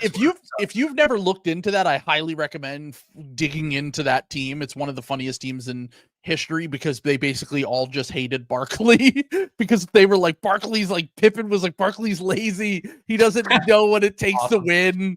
And Barkley was just not taking shit seriously by the time he got to the Rockets. But yeah, that was a hilarious quote from Bill. He did finally break down and concede that the Heat will be monsters he said in 3 years because they will have a few different transaction cycles is what he said. Was like, they're going to get a few more guys on the MLE. They'll be able to get guys who take discounts. But for this year, I'm not really that in on them. They did end up losing in the finals. They also easily could have won that finals. They choked away game 2 when they were about to go up 2-0. They still were up 2-1 at one point in that series. Like they easily, I know the Mavericks won in 6, but they easily could have won that and won 3 straight championships too. Although I do think that LeBron needed maybe a little bit of extra motivation to just destroy the league the next year. And then they obviously got Shane Battier and they got a few other guys on the fringes that kind of made their team a little bit more complete. Bill also another level of cope here was arguing that it's harder to win in basketball with 2 alpha superstars like Wade and LeBron than it is to win in baseball like with Jeter and A-Rod on the Yankees. I was like, what? I remember like the Yankees comparisons and stuff too, because Bill was just I love this because Bill's like too media trained now to do this, but Bill was still like the sports fan id was still talking to him like the Green Goblin mask. Yep. This was like the last time he ever like really like let that happen. Let the fan flag fly. Yeah, and he like really did like it like go in. It was like an MVP level performance, like because the Yankee, it's like not even like comparable. You know what I'm saying? And also he was complaining because he was like, Lebitard used that example where he was like, well, just like Wade is Derek Jeter, LeBron is A-Rod, and then Bill's like, yeah, but it took 6 years for them to win a championship, and he was like, yeah, because they play baseball. He's like, baseball, you have to build out a whole team in order to do this. It literally all they have to do is find 2 to 4 players and they can win a championship. And that's exactly what happened in the next few years is they just They just found enough guys to make it work until Wade was cooked, and then obviously later after LeBron, Bosch kind of goes under. But I do have to read this. This excerpt from Bill's article after the decision. I blame the people around him. I blame the lack of a father figure in his life. Talking about LeBron. Yeah. Mm-hmm. I blame us for feeding into his narcissism to the point that he referred to himself in the third person 5 times in 45 minutes. I blame local and national writers, including myself, for apparently not doing a good enough job to athletes like LeBron to show them what sports means to us and how it is a marriage, for better or worse, and that we're much more attached to these players and teams than they realize. I blame David Stern for not throwing his body in front of that show. I blame everyone. We're already fools for caring about sports considerably more than they care about us. Oh my God, this is so ridiculous, dude. Yeah. We know this and we do it anyway. We just like sports. We keep watching for moments like Donovan's goal against Algeria. That was Landon Donovan. Sure. That summer. We all remember this. Everyone remembers that. Everyone I actually remembers do kind of remember that. I sort of remember it, but yeah. like I would never think of putting that anywhere near like any of like the top 100 sports moments of my life, like at all. And we keep caring through thick and thin for moments like Dave Roberts' steal and Tracy Porter's interception. This part is insane, dude. We put up with all the sobering stuff because that's the price you pay. For every Gordon Hayward half shot or USA Canada gold medal game, there are 20 Michael Vicks and Ben Roethlisbergers. The same thing. What those two guys did, it's the exact same thing. And also, I'm just throwing this into an article about LeBron James leaving because I'm not mad at all. Last night didn't make me like sports any less. My guard has been up since 1996. It just reinforced all the things I already didn't like. For LeBron not to understand what he was doing, or even worse, not to care, made me quickly turn off the television, find my kids, give them their nightly bath, and try to forget about the sports atrocity that I had just witnessed. He just couldn't have handled it worse. Never in my life can I remember someone swinging from so likable to unlikable that quickly. I will forgive him someday because I like watching him play basketball, and whether you're rooting for or against him, his alliance with Dwayne Wade and Chris Bosh in Miami created one of the greatest holy shits, how is this going to play out scenarios in recent history. Sports are supposed to be fun. Eventually this will become fun for everyone but the people in Cleveland, because we finally have a Yankees of basketball. Yeah. I mean, he's not totally wrong because there was like a hated thing. But here's the thing about that. Like the Yankees were like anti-competitive because they would just pay everyone the most money and it was soulless, and you would go to the big market team and everyone got a big bag. These guys literally took less money, which is like the thing you're supposed to lionize. Sure. And like for the better of the team. Each other. Yeah, for the better of to make a good team. And everyone's like, no, not like that.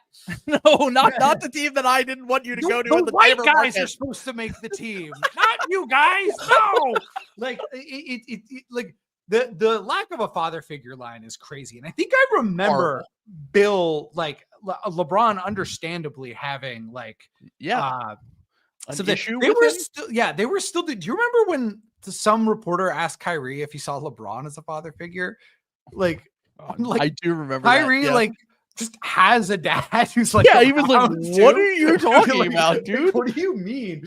Like I don't know. It's, by the way, for everyone, that's like Bill, I would say, was like, it wasn't good. It was on the worst end of the spectrum. Nowhere near the worst thing that was written. I'm sure there were things that I think that once again, Bill is kind of a mirror for this time, which is like how terrible things still kind of really were in sports media. And like, we still have like, this is prior to like culture war shit. I feel like that really sprung up over the next few years where like people push back and like, hey, you can't say that kind of shit, dude. And so once again, it feels like looking back to a different world. Like I really don't even recognize half of the shit that I end up reading from this time. But I just want to, do you want to read some fan mail stuff that I found great in the? Yes, I would love that. I would love okay. that. So this one was unbelievable. Seth from Columbus wrote in, by the way, more than half of his article was just letters from fans. He used to do that all the time. I know but it was like scrolling and scrolling, and so there was so much. Yep. He said, Seth from Columbus said, I think this is the first time in history one man managed to destroy an entire city by himself. Even the Enola Gay had a flight crew. Oh my God. Comparing it to fucking Hiroshima. Jesus Christ. Yeah, you couldn't do that these days. That's extremely ball coded, by the way. I just want to say. I mean, that's like us making fun of someone. That's what I'm saying. I feel like that's like a hyperbolic joke we would like make to make fun of the extremes that sports fans go for to. sure. But this was just something Bill published in his column. God, Bill was it's hard because the other thing, you just said it really well. You also have to understand that Bill, like you just said, he was like a mirror. Bill has always been very skilled at finding the center. I was going to say, someone said, I don't know if it was you or someone else, that Bill knows exactly the line of what you can say at any given time. And this was like acceptable back then. Yes. Is what I'm trying to, which is crazy, but he like Bill had like some stuff, like obviously like in Bill's, but there's the famous like foul, like pulling the goalie quote from like his book. There's all kinds of stuff that's like, you go back and you read old Bill stuff. You're like, Jesus fucking Christ. Yeah. And but then you also like read some of Bill's stuff now. And it's like, Bill is like very much a weather, you know what I'm saying? Like he is a king. He is like the god of like knowing exactly the line to walk and like not. If you consume any media from that time period, it is kind of like, I mean, one of my favorite TikToks of all time is when it's like you try to show your girlfriend your favorite comedy from when you were 13. And everything they're saying, and it just makes your skin crawl. Like all the jokes they're making, you're like, oh my God, I can't believe I like this. And then, they're like, we're going to salute the American freedom fighters. Yeah. Oh my God. Iraq, like all that kind of shit. Speaking of like Bush era stuff, like I remember everyone like acting like the wave of patriotism, like quote unquote, that was going on there. Like, people were. Well, that was a little bit before this because people had started to turn by 2010 when Obama was in office. Like things had definitely the cultural meter had shifted to be a little bit more like. There still was this pro-America sentiment, but it was kind of like, it was almost like the planting of the seeds of what happens now and like how aware we are of how terrible things are. It was a shift to, we're not going to do dumb American patriotism now. We're going to do smart American patriotism now. Right. Like it wasn't the jingoism or the meddling in foreign affairs or like killing people. It's that we did it stupid. Yeah. So now we're going to do it again with Libya and drones and Syria, and it'll be fine. Right. Like, don't worry about it. Yeah. Like, work smarter, not harder. Yeah, exactly. It was just for imperialism. It's just because Bush was so stupid. And it's like, he was. Luckily, we never had a president as stupid as George Bush ever again. There will certainly not be a rubber band effect from any of this. Yeah. Luckily, we had a rally to restore sanity, and sanity was restored. So, all right, here's another one. Michael Jordan would have wanted to kick Wade's butt every spring. Oh God! Not play with him. This should be mentioned every day for the rest of LeBron's career. It was also the kryptonite for any someday we'll remember LeBron James as the best basketball player ever argument. Yeah, that aged well. No. This was Bill actually. He said, this actually would. All right, we will not. Jordan and Bill Russell were the greatest players of all time. That was this next line. Mm-hmm. Neither of them would have made this choice that LeBron did. That should tell you something. And then the next line is 5. Sports shouldn't matter this much. It's literally nihilist, Bill. Yeah, Bill had his feelings hurt by this, like so bad. Like it's just because it was still sports bread. This really was like the beating heart of Bill's fandom, like worming its way out of his mouth and expiring on the table. Like, because he does go like, he does turn into like a manager of like this stuff a little bit more, like later on down the line, like when he's talking with like Spotify and like Grantland and like all these things. He's still like the Boston sports guy, and he's still like kind of couched in this, but he's never had skin in the game quite the same way as he did like in this. This was the last time that Bill actually had like fan. Right. This was skin in before the game. he became like management Bill, like you said, like where it's like he was more aware of like his personal brand after this, essentially. As someone who has had an ego death like this, this happened to me in 2022, like to the point where I couldn't even enjoy when the Celtics like won the title. I know like when this happens, like you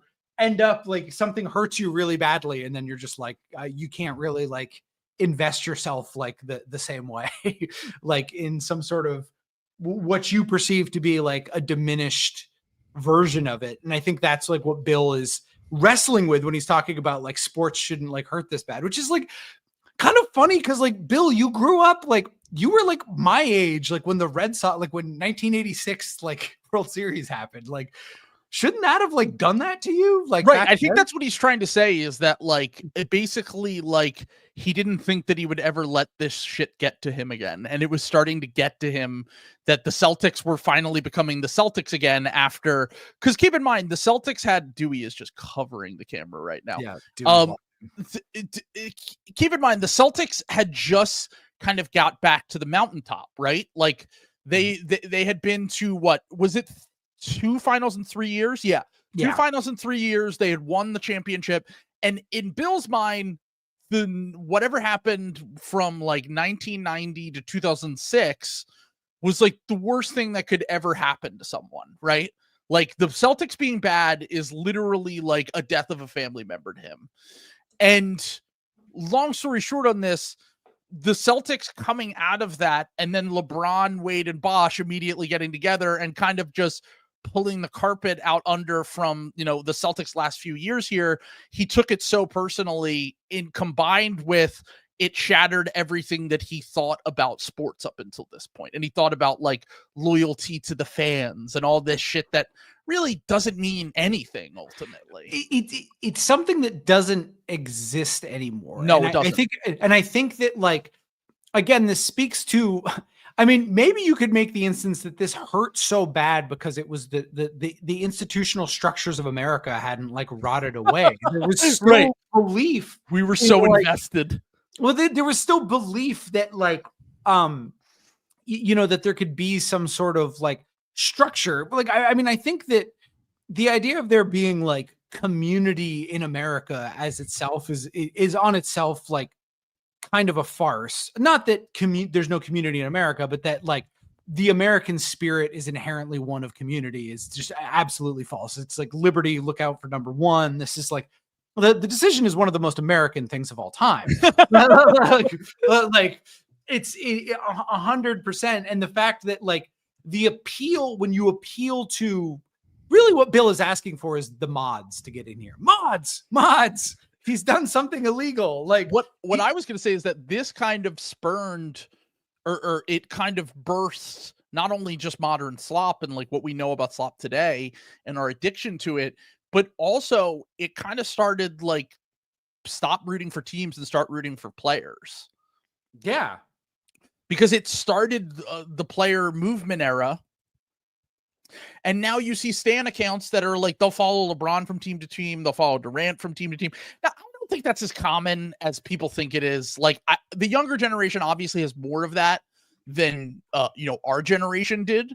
But I still think that ultimately when you're young, you pick a team and you usually ride and die with that team, whether you live in that area or not. The internet obviously makes it easier for you to watch if you want to watch a team that isn't in your area.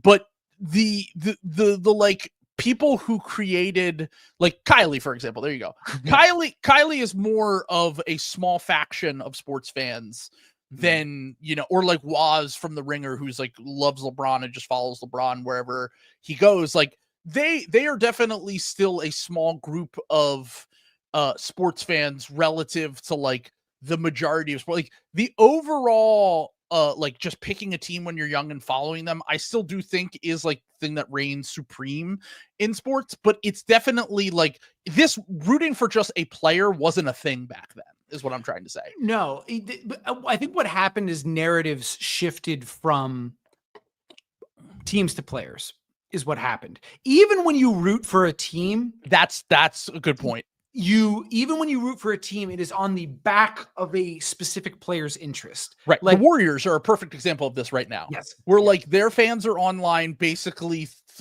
hurling close to death threats at Joe Lacob for not doing everything in his power to maximize Steph Curry's last few years. Like it is the greatest sin that has ever happened. Yeah.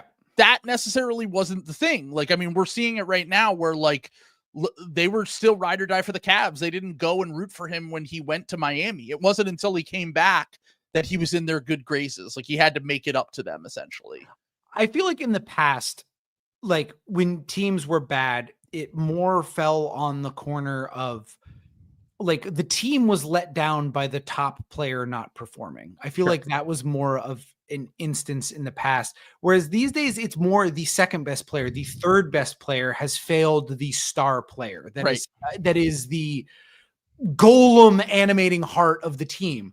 But this happens a lot with Celtics fans where it's like Jaylen Brown is a really good player, but he's Satan because he has cost Jason Tatum, this and that.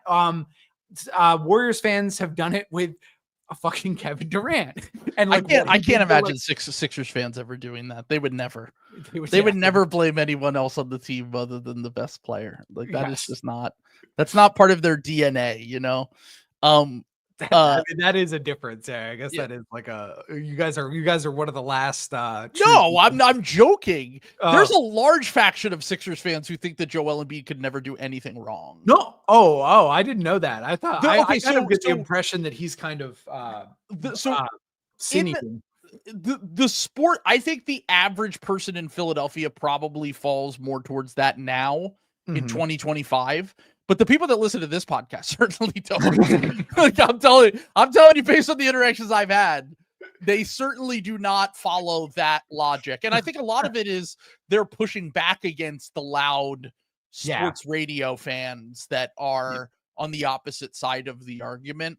But I will tell you, I think that there is still a large faction of Sixers fans that still defend Joel Embiid to the death, but it's certainly not the majority. But also, they never won a championship, so like they don't feel quite as indebted to. A lot of the fans don't feel quite as indebted to Joel as some other fan bases do, like Steph with the Warriors, for example. But I think the most interesting test case of this would be like Kawhi Leonard with Toronto and like their kind of relationship with him, because we don't even have one. What? It's almost not existent. It's kind of just like he came here, he won, and then he left. Well, and that's what I'm saying is I think like Kyle Lowry kind of gets the adulation of course for that like team. Him and like, Siakam he's their guy. Yeah. So which is kind of interesting, and that's kind of unique these days because like pretty much every other team like in the recent century is either it's some combination of like Steph, LeBron, Giannis, Jokic. Giannis, Sure. Yeah. No, like, it's true. They're really the outlier of all of these championships and that's because Kawhi is the most weirdo superstar we've ever had.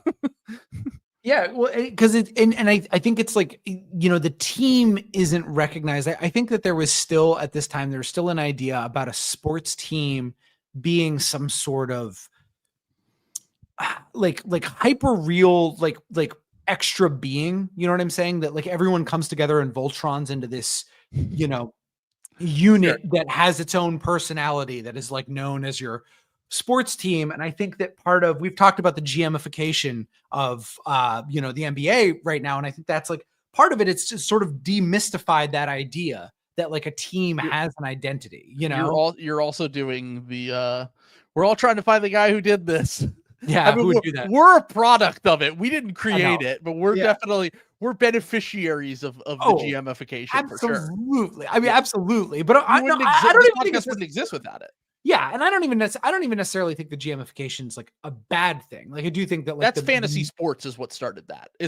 Fantasy was like the beginning of it, and then this whole player movement era and the slop era has taken it up to 10. We've turned it up to 11.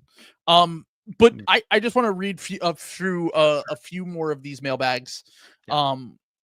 So Ron from Chicago said, I think we're realizing LeBron was never made of the same stuff that Kobe or MJ were made of. There's so much boomerification. By the way, I just want to point out all-time great players, obviously, clearly, Kobe and MJ.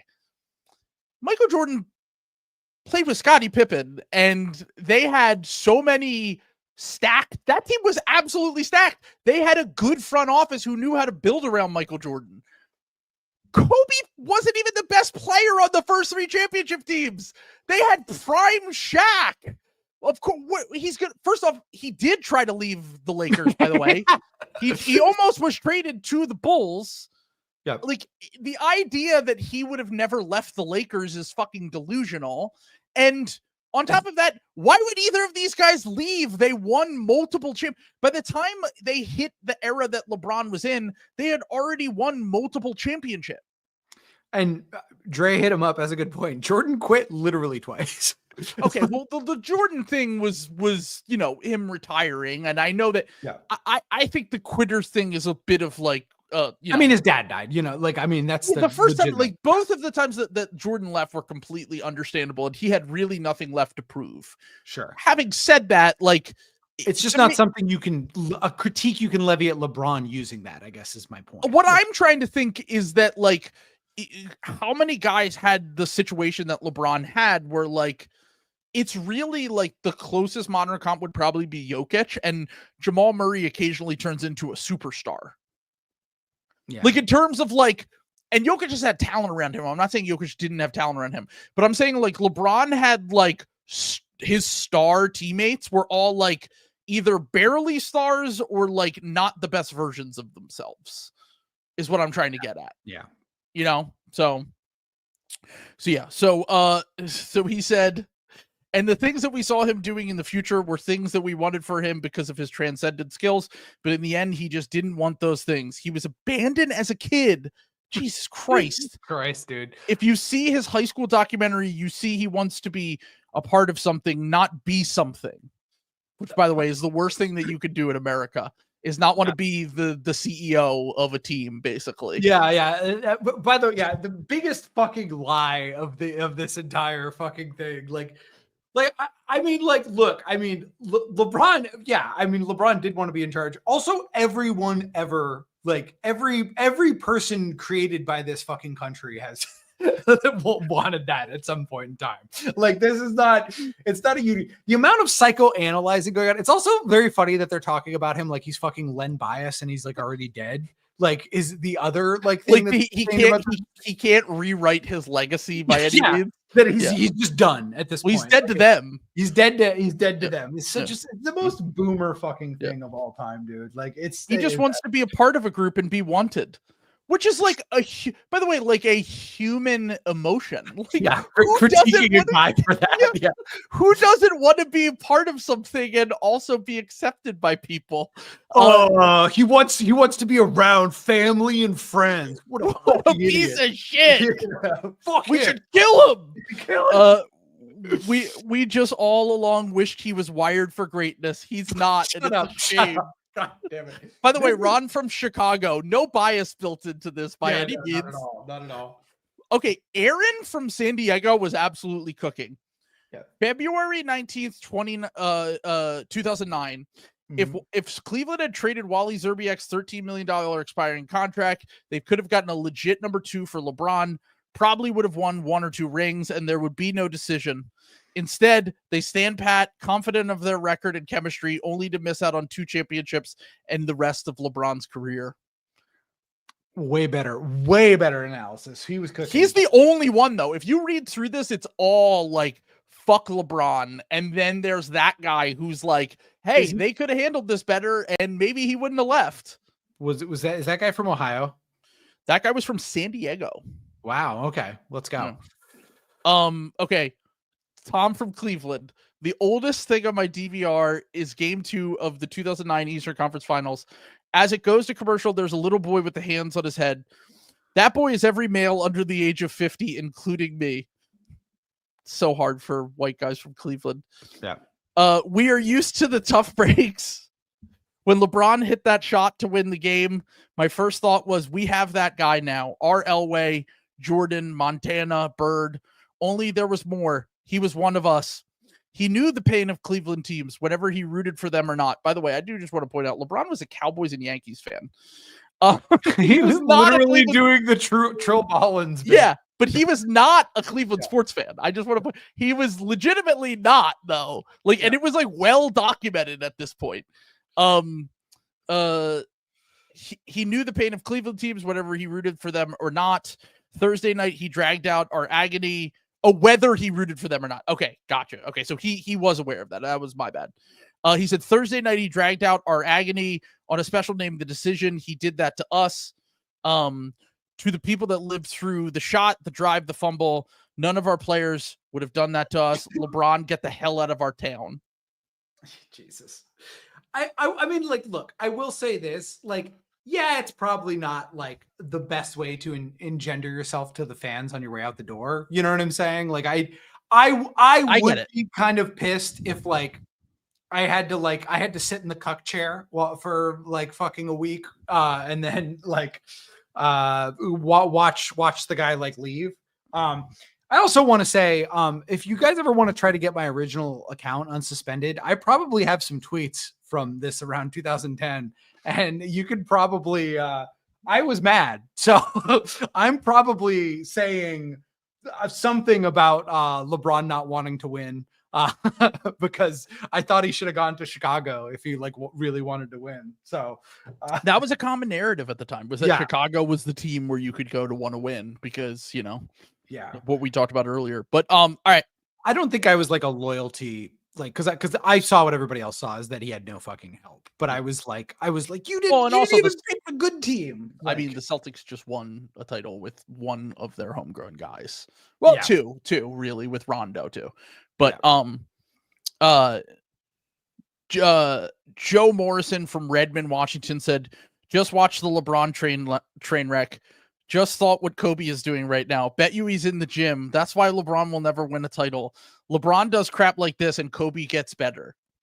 Kobe never won another title, by the way. Nope. LeBron won several more. I just want to... Look, Kobe is such like boomer catnip, dude. Because at this point, by the way, why did Kobe have to rebrand as the hustle grind set guy again? I forget what happened that made him rebrand. Hopefully we have a documentary about this that will definitely have that in there sometime soon. Also, I just want to point out that LeBron literally won more Lakers titles than Kobe after this. Oh, because Kobe never won another. Yeah, that was true. Well, he won 5. You know, there's no context necessary to know about the first few. Yeah. All right. So last thing here before we fully get out of here, just to kind of put a bow on this whole thing. There's actually a wrinkle here that I don't know if you were aware of. Okay. But the Mavericks tried to get LeBron during this, and LeBron basically never engaged with it. He was like, I don't want to go there, essentially. Oh, actually, before we read this part, at one point, I'm not going to read the whole thing because it is absurd. At one point, one of his readers did a whole fake Entourage episode about the LeBron thing. I remember that because it was like a long thing of text. That was one of my only like young me like correct things was I was very anti-Entourage when I was young. I was like, this fucking sucks. I watched Entourage in college. I went to Penn State, please forgive me. And I also rewatched it recently, and the first season was funny, I will say that much. A lot of things have aged incredibly poorly from that show, if you can imagine. Wow. Shocker. But I just got a kick out of the fact, like, that is literally like not real, like that they would do. Like, I can't believe how many things, like the media stuff from this era, like it would just be like you would get destroyed if you ever did these kind of things nowadays. Like, it's crazy. No, but, I know what would happen to you if you did this to Stames. You would have to go on Substack and you would have to have a podcast called House of Strauss, and you would have to be on that all the time. It's genius, really. Okay, so the last part of this. Can we read his most recent one on Thursday, please? Well, we're doing the redraft or the rewatch of the draft That's fine. on the Patreon. We're Yeah, doing okay. the 2017 All next right. week. Next week we week- can do next it. week, Hold please. me accountable Okay. for that Okay. because we're doing Bill and Rosillo predictions for next week. Oh, that's And then we can squeeze that in though. okay. I'll make time for 3-hour that. pod. Yeah, we can lock in for our 3-hour pod. We'll make that. Well, yeah, we'll get to that, but yeah. All right. So, the Mavericks tried to make a run at LeBron, but he wasn't interested. Do you know what their backup plan was? They had a large non-guaranteed contract that could be used as a trade chip. Do you remember who the player was? This is the Cavs. The Mavs. The Mavs had a large was it what's his name? Not the guy they traded Tyson Chandler for. They traded right? Tyrus Thomas, was that who it was? No. Eric Dampier. Dampier. Fuck. They had their backup plan was to trade Eric Dampier, but by the way, Tyson Chandler, who they ended up getting, was not their second choice. Do you know who their second choice was? No, I don't know this. One Al Jefferson. So they basically lucked into Tyson Chandler. So let me just read you this. Okay. When that trade collapsed, Dallas began pursuing Tyson Chandler since it had just lost out to Utah in the trade hunt for Al Jefferson. Sources with knowledge told ESPN on Monday that the Mavericks had reached the point in their Jefferson negotiations over the weekend that they were willing to include Dampier's contract as well as 2 conditional first-round future picks as long as Minnesota took back the contracts of Carroll and Deshaun Stevenson. The Wolves, though, were determined to take back as little salary as possible as they could and reach an agreement with Utah that got them 2 future first-rounders and required the Jazz to take back no other players. So even after this, by the way, that fell through, and they get Tyson Chandler, and then even that full year afterwards, they were still trying to trade Tyson Chandler and Caron Butler for Chris Paul. So that team that took down the Heat the following season in the first year after the decision might not have ever happened if they had either one gotten Al Jefferson, and obviously Chris Paul would have been incredible with them. Chris Paul was unbelievable at this point in his career. Yeah. But it is kind of crazy that Cuban's one of the things that's so underrated about Cuban is he was such a star whore. Like he not only did this happen where like he was like always looking for the next big thing, that he could never just focus on building a normal team and kind of lucked into one with this championship team. But then right afterwards, he tried to chase Dwight Howard. He blew it up for trying to chase Darren Williams and Dwight Howard. Yeah, Darren Williams that year and Dwight Howard the following year. Yeah. And he got neither of them. They didn't even get. I think they eventually got Darren Williams, but he was washed, if I remember correctly. Yes. Yeah, he was bad. Yeah. So they were always just trying to go after these big star names, and then obviously the Porzingis thing happened years later. They tried to get DeAndre Jordan in 2015. Like they were just such big star whores in Dallas that it almost ended up upending them and the only team that has won a title for them. It is kind of such a crazy thing. Who else was free? Did any other free agents chase you? I remember Boozer. Because we kind of just turned this into a LeBron episode, which obviously like you should, but like, was there any? I'm just trying to think if there was like another like kind of Amari Stoudemire went to the Knicks. I said that earlier. That's right. Yeah. So Amari was still an all-star. So they had Amari. Al Jefferson got moved to the Jazz. The Tyson Chandler trade, which ended up being huge. But most of the moves were either guys going back to their teams or centered around this LeBron thing. Like Ray Allen went back. Paul Pierce was also a free agent. He went back. Dirk went back. A lot of guys ended up just staying where they stayed.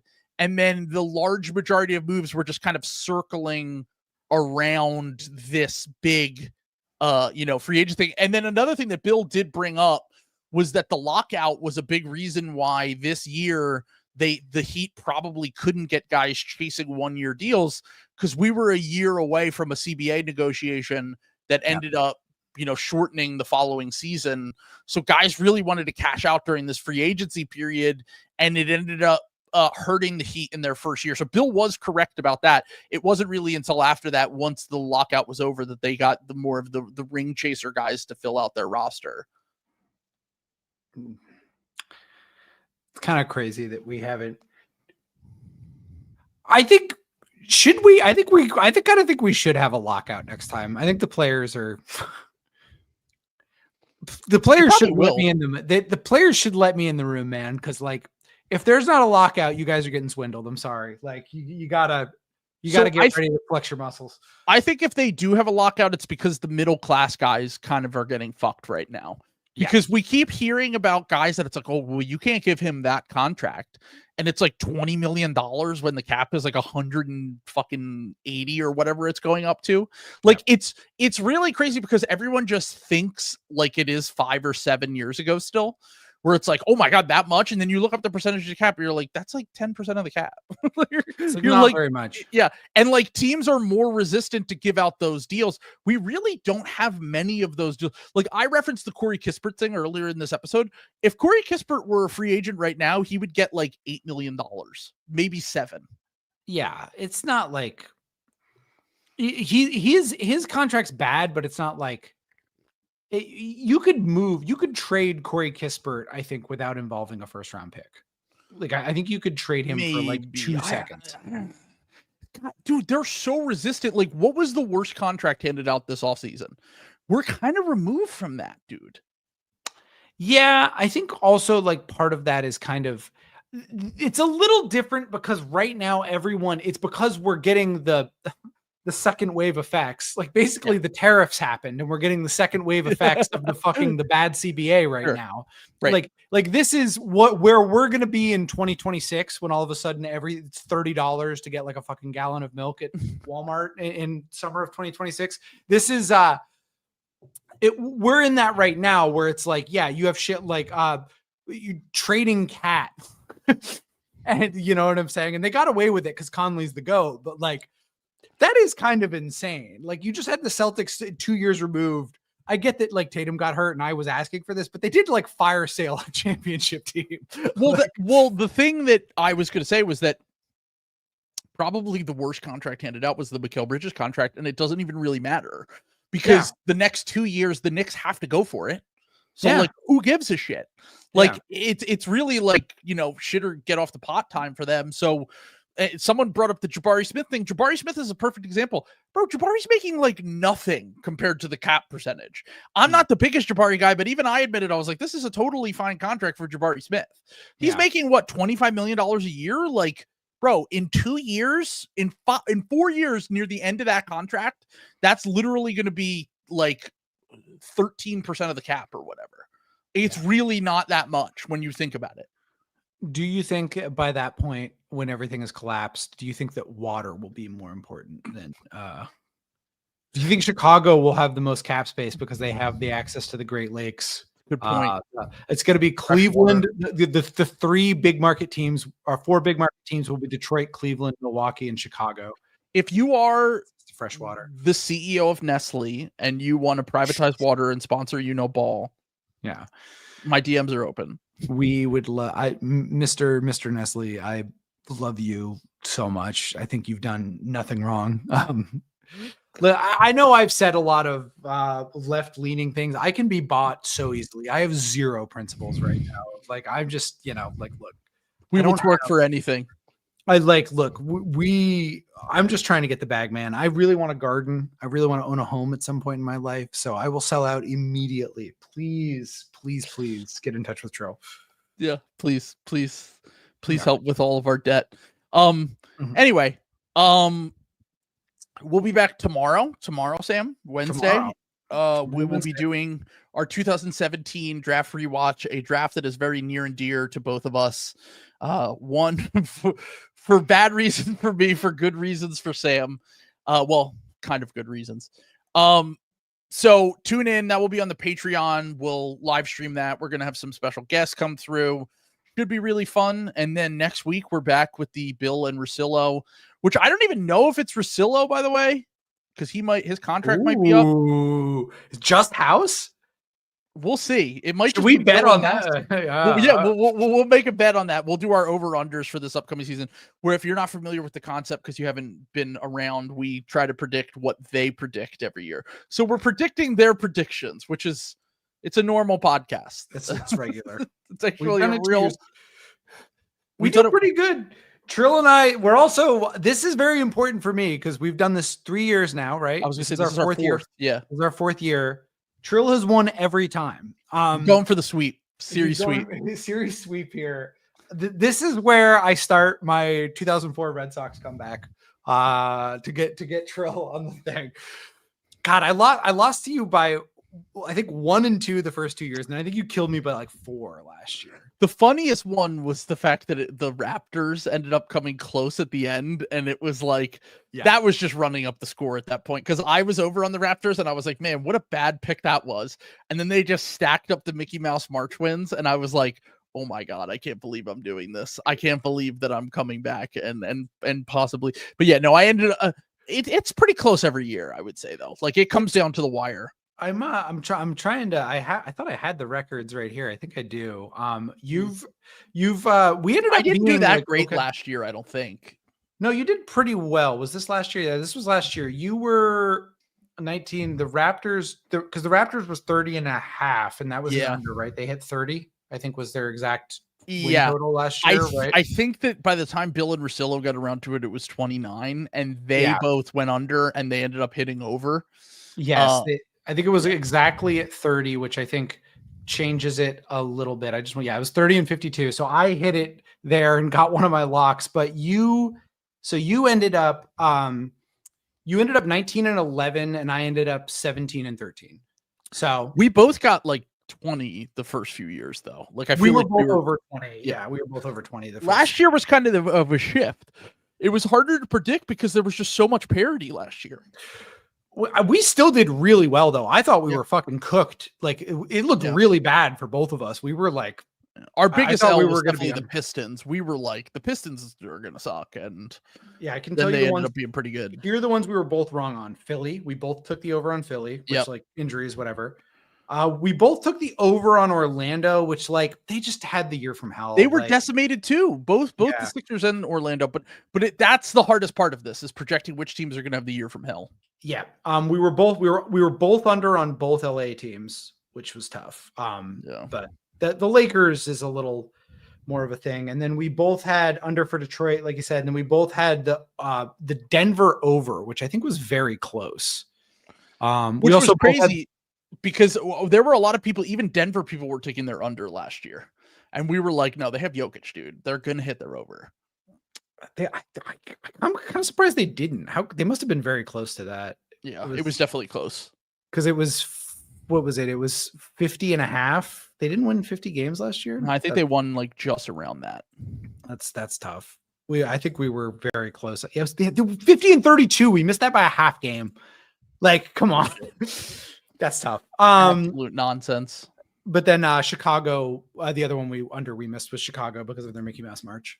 All right, so. I'm learning, I'm absorbing. By the time we come back next week, I'll have definitive opinions on everything. There are a few teams that I feel very strongly about this upcoming year.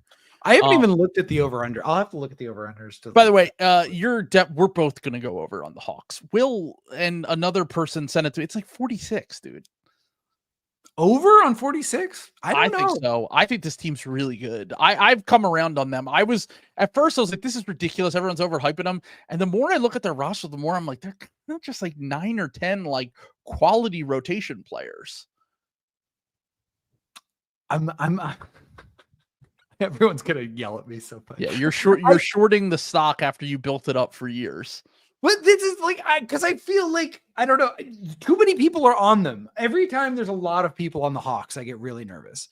Like last year, I tried to talk you out of them when everyone was in on them, and you didn't listen to me, and now I'm doing the opposite. Well, no, but that's the thing, though, everyone was not, because when we did it 2 years ago, 2 years ago when we did it, not everyone was in on them, and then Bill and Rosillo's episode came out, and they were all like, I kind of my sleeper team, I'm betting on the Hawks, and I felt it in my stomach. I was like, oh no, no, I'm definitely going over on them. I like them a lot next year. I think they could win like 50 games. GameStop stock.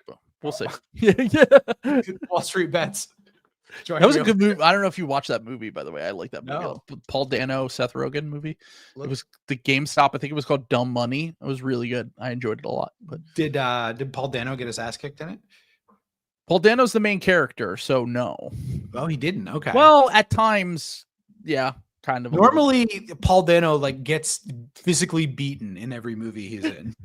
Think about it. It's a charming thing about him. Yeah, he loves getting physically beaten. There Will Be Blood. The Batman. And yeah, that's a good call. Yep, it's happened a lot.